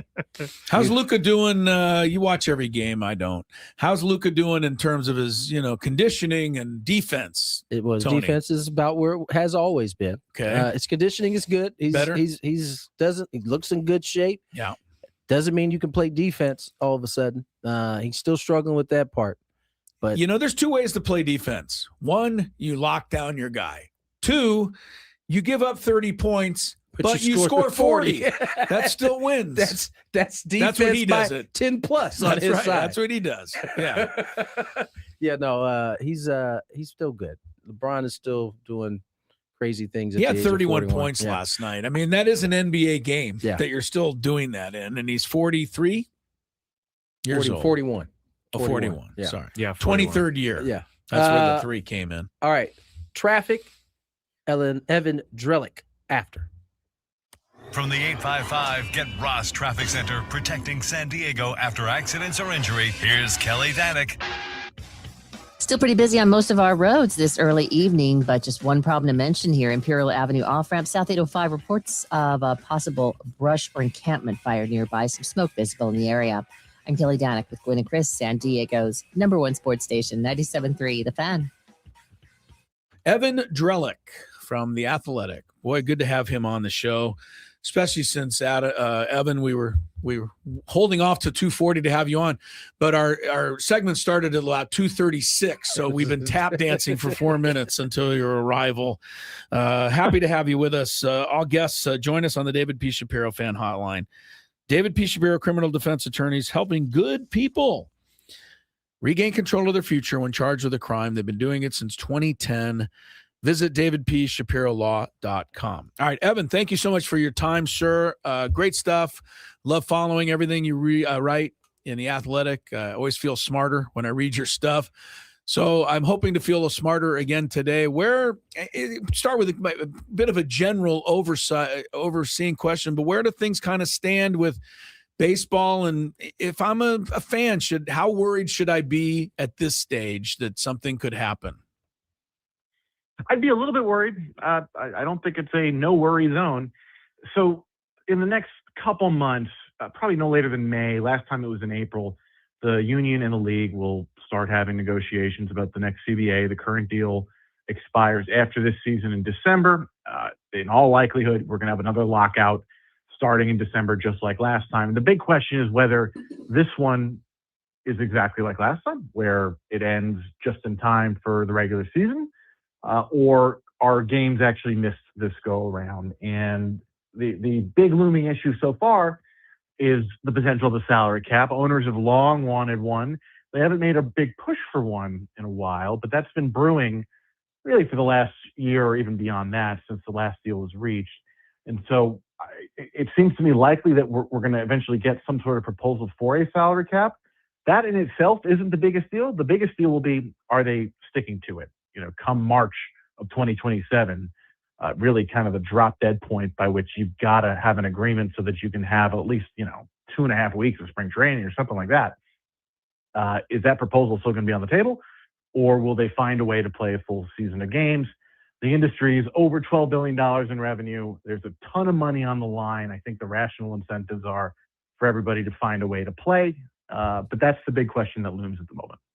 Evan, first of all, I love your work, man. I really appreciate the work you do for the game of baseball in terms of keeping us informed.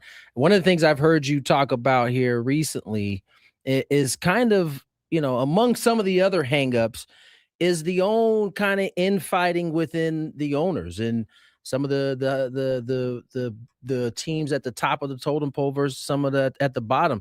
How much of an obstacle do you think that can be as these two sides try to find some midpoints to maybe push this thing forward?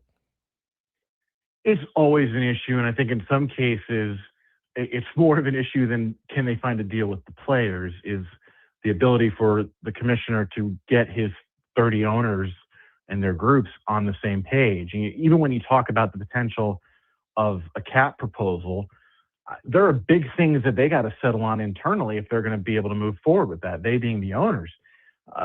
You got to choose a floor that the small market teams can live with. Same thing with the ceiling for the big market teams. And that's even before you get to the point of trying to convince a group of players in the union that historically, for decades, has said, we don't want to do this, that it's now the right thing to do. And the other part of this that's tied to a cap, that doesn't necessarily have to be tied to a cap, is the state of the sports media rights. Right. The RSNs are crumbling. The Padres, everybody's seen this, where MLB took over their broadcast.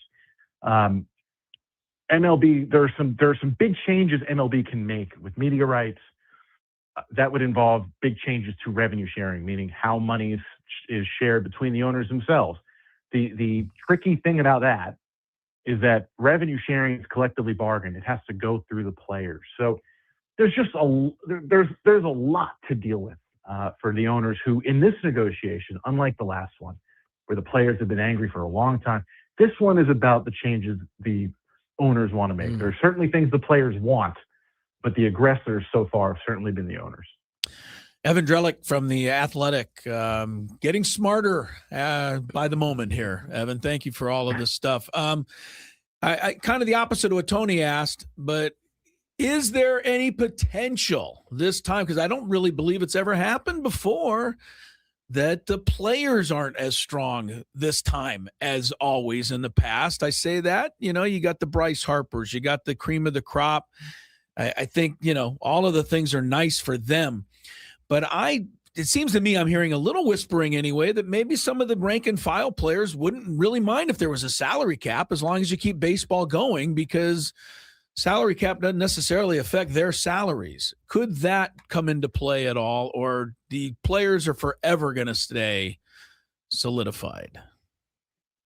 It's a good question. I think history shows us it's unlikely that the players are all of a sudden going to flip-flop their position here. That doesn't mean the owners shouldn't test that or won't test that and try to see it. Well, maybe, look, it has been, more than a full generation since you've had a true work stoppage, meaning games were missed, right? The 94-95 strike of 232 days is the last time people had to sit out and miss games. Yeah. It got real close last time in 2021, 2022, but it didn't end up happening. And so, is this group as steadfast as it was in the past? You can ask somewhat similar questions on the ownership side. You've got a lot of new owners. how are they going to stick together? Are their incentives all aligned? There is certainly a reality that for the owners, the moment you get a salary cap, your franchise values shoot up. If it costs you a season of games, if the players are really still entrenched in this position, is that trade-off worth it? Is it worth passing up whatever $13 billion that the two sides split to get to that point? So I think the league is trying to, including the commissioner, message to players, hey, you guys should consider how a cap could potentially help you. The union's position has always been economically, this will hurt us. Even if there are immediate gains over the long term, this is bad for players, don't do it. I am skeptical that they can get enough players to basically change their minds. And it's not just players, it's their agents who are very close to the players. So is it impossible? No. Is it likely? No. Yeah. Evan Drellich joins us here, right? Does a terrific job for The Athletic in covering Major League Baseball. Evan, you've kind of alluded to it, right? It sounds like Rob Manfred has this grandioso plan to centralize all of the media rights. And it's right now lined up to all happen in 2028, which brings me to my next question is how important are the issues now versus that big issue that's coming up 2 years from now? How does it all line up in terms of really missing games or locking out or striking before next season? Yeah, it's interesting. So, a lockout and a strike are they go hand in hand. The owners do the lockout, the players do the strike. You're never going to see, I don't think in our lifetimes, another strike in baseball for the reason that the last one came in August in the middle of the season, and the owners are never going to allow it to get to that point. You're never going to see a season start without a CBA in place. Okay, so to the question about media rights, like I was saying before, where it's collectively bargained revenue sharing, that's where it becomes very important here. So what Rob Manfred would like to do is instead of having the 30 teams control what they do with their local rights, meaning those 100 games that go to your RSN. In the Padres case, it's those games go to MLB itself because MLB is now acting as an RSN. Rob wants to control those and decide who goes where. And the reason is when the league's national TV deals are up, so the Sunday game of the week, the World Series rights, all those come up in 28. The idea is to not only sell those again to the big streaming companies, but to sell the local rights to the big streaming companies. So, if you're Peacock and you can bid on 15, 20 teams where everybody in that given market has to sign up for Peacock to watch their team's games, there's some money to be made there potentially. Don't do it, Evan. Don't let them do that. Don't let them do it. The big market teams might not let them do it, right? Because the question then becomes, okay, are you sharing that money? How is this going to work? The big market teams aren't going to go, well, I still want to keep the money that I make. And so it all comes down to how does he want to change how media rights money is shared? Because the little market teams, and we'll include the Padres in this because they don't have a regular RSN anymore. They're with MLB. They're like, we're not getting any money from TV anymore. You got to help us out here. So it's what he wants to do with TV money has to kind of run through the players, and it's a very big decision. And the players will sit there and go, we don't want too much money centralized, because if all the money is centralized, then why do you have to work on your roster and make your team good? You're going to make a boatload of money no matter what you trot out there. So it becomes very intricate very quickly. Evan, we got you for a couple more minutes, and we're not going to let you go because, we appreciate your time. Real quick, from the Padres fans' perspective, and that's not all of the Padre fans' perspective, the Dodgers are bad for baseball, right? They spend way too much money. They make it almost impossible for, the Padres to keep up and everybody else. From somebody with such a good understanding of the economics of the sport, how truly bad for baseball are the Dodgers, and should they be held accountable, or should we hold accountable the teams that don't try to compete, the way they do? I grew up in New York, and I grew up not rooting for the Yankees, but have probably partly because of that experience come to the opinion that having villains isn't the worst thing, right? The fact that you're asking me questions about the Dodgers and the Dodgers get under people's skin. Yeah. That's not you want it's almost wrestling. You need your bad guys and your good guys. And I think in baseball, there is some value to that. Now, whether you eliminated, like, let's say you went to a cap system, does that mean the Dodgers are no longer the bad guys? I don't know. And I think that's an interesting debate there. Look, the union and player position has always been the owners can spend more. I think it is a tough position for the owners generally in that the books aren't open. They're kind of asking you to trust them. Yeah. That said, we all know the Dodgers are making more money than the Royals or the Padres. So it's not a perfectly even playing field. It's also a sport where the best team wins 65% of the time. If you get in the playoffs, you got a chance to make it. So I don't get too hot and bothered by the Dodgers, put it that way. Evan, amazing, fun. I hope we can, tap your knowledge, down the road a little bit, but understand you got some big fans here in San Diego. Keep up the good work. Appreciate you coming on and joining us here. Hey, thanks, guys. Appreciate the kind words. Talk soon. Tony's getting a shot at me in there before we go off the air. It wasn't a shot. What was it? He just saw something online in the UT, and he goes, "Did you see this?" I go, "No." He goes, "You'll see it in the paper tomorrow." It was a story on Rocky Long. He's a head coach in a Colorado high school now, and it just popped up on my phone. I was like, "Oh wait, that's probably not going to be in the paper till tomorrow." Yeah, but that good is call, Tony. Good call. Rocky Long, he's a football coach. Yeah, that is not a surprise to me. Nope. Competitors don't make excuses; they just make plays. Yep. I miss Rocky. I like Sean Lewis, but I miss Rocky. I miss Rocky too. He taught me a lot just doing that coaches show with him. He was really fun to hang out with. So, but yeah, I'm not surprised. Yeah. Like he's just coaching high school. He just wants to coach. He's a coach. That's what he does.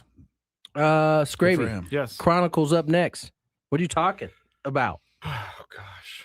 I don't know. Tony.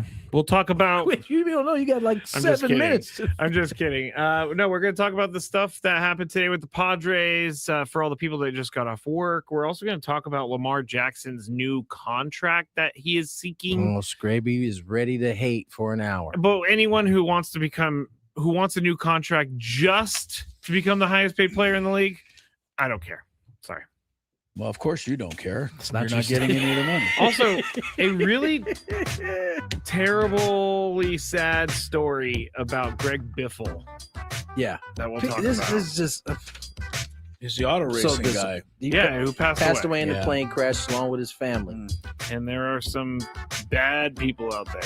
And I'll tell you what. Scraby Chronicles up next tomorrow. He'll also update you on the Aztec game, right, Scraby? Oh, yeah. Well, now don't forget the right games in front going of me, on. So. Come on, man. I always forget when it starts This is what at happens 7. when you've gone to 18 schools. You're not paying attention to this kind of stuff. No, I'm paying attention now. All right. I'm locked into Sean Newman Jr. Scraby Chronicles up next. You guys have a good night.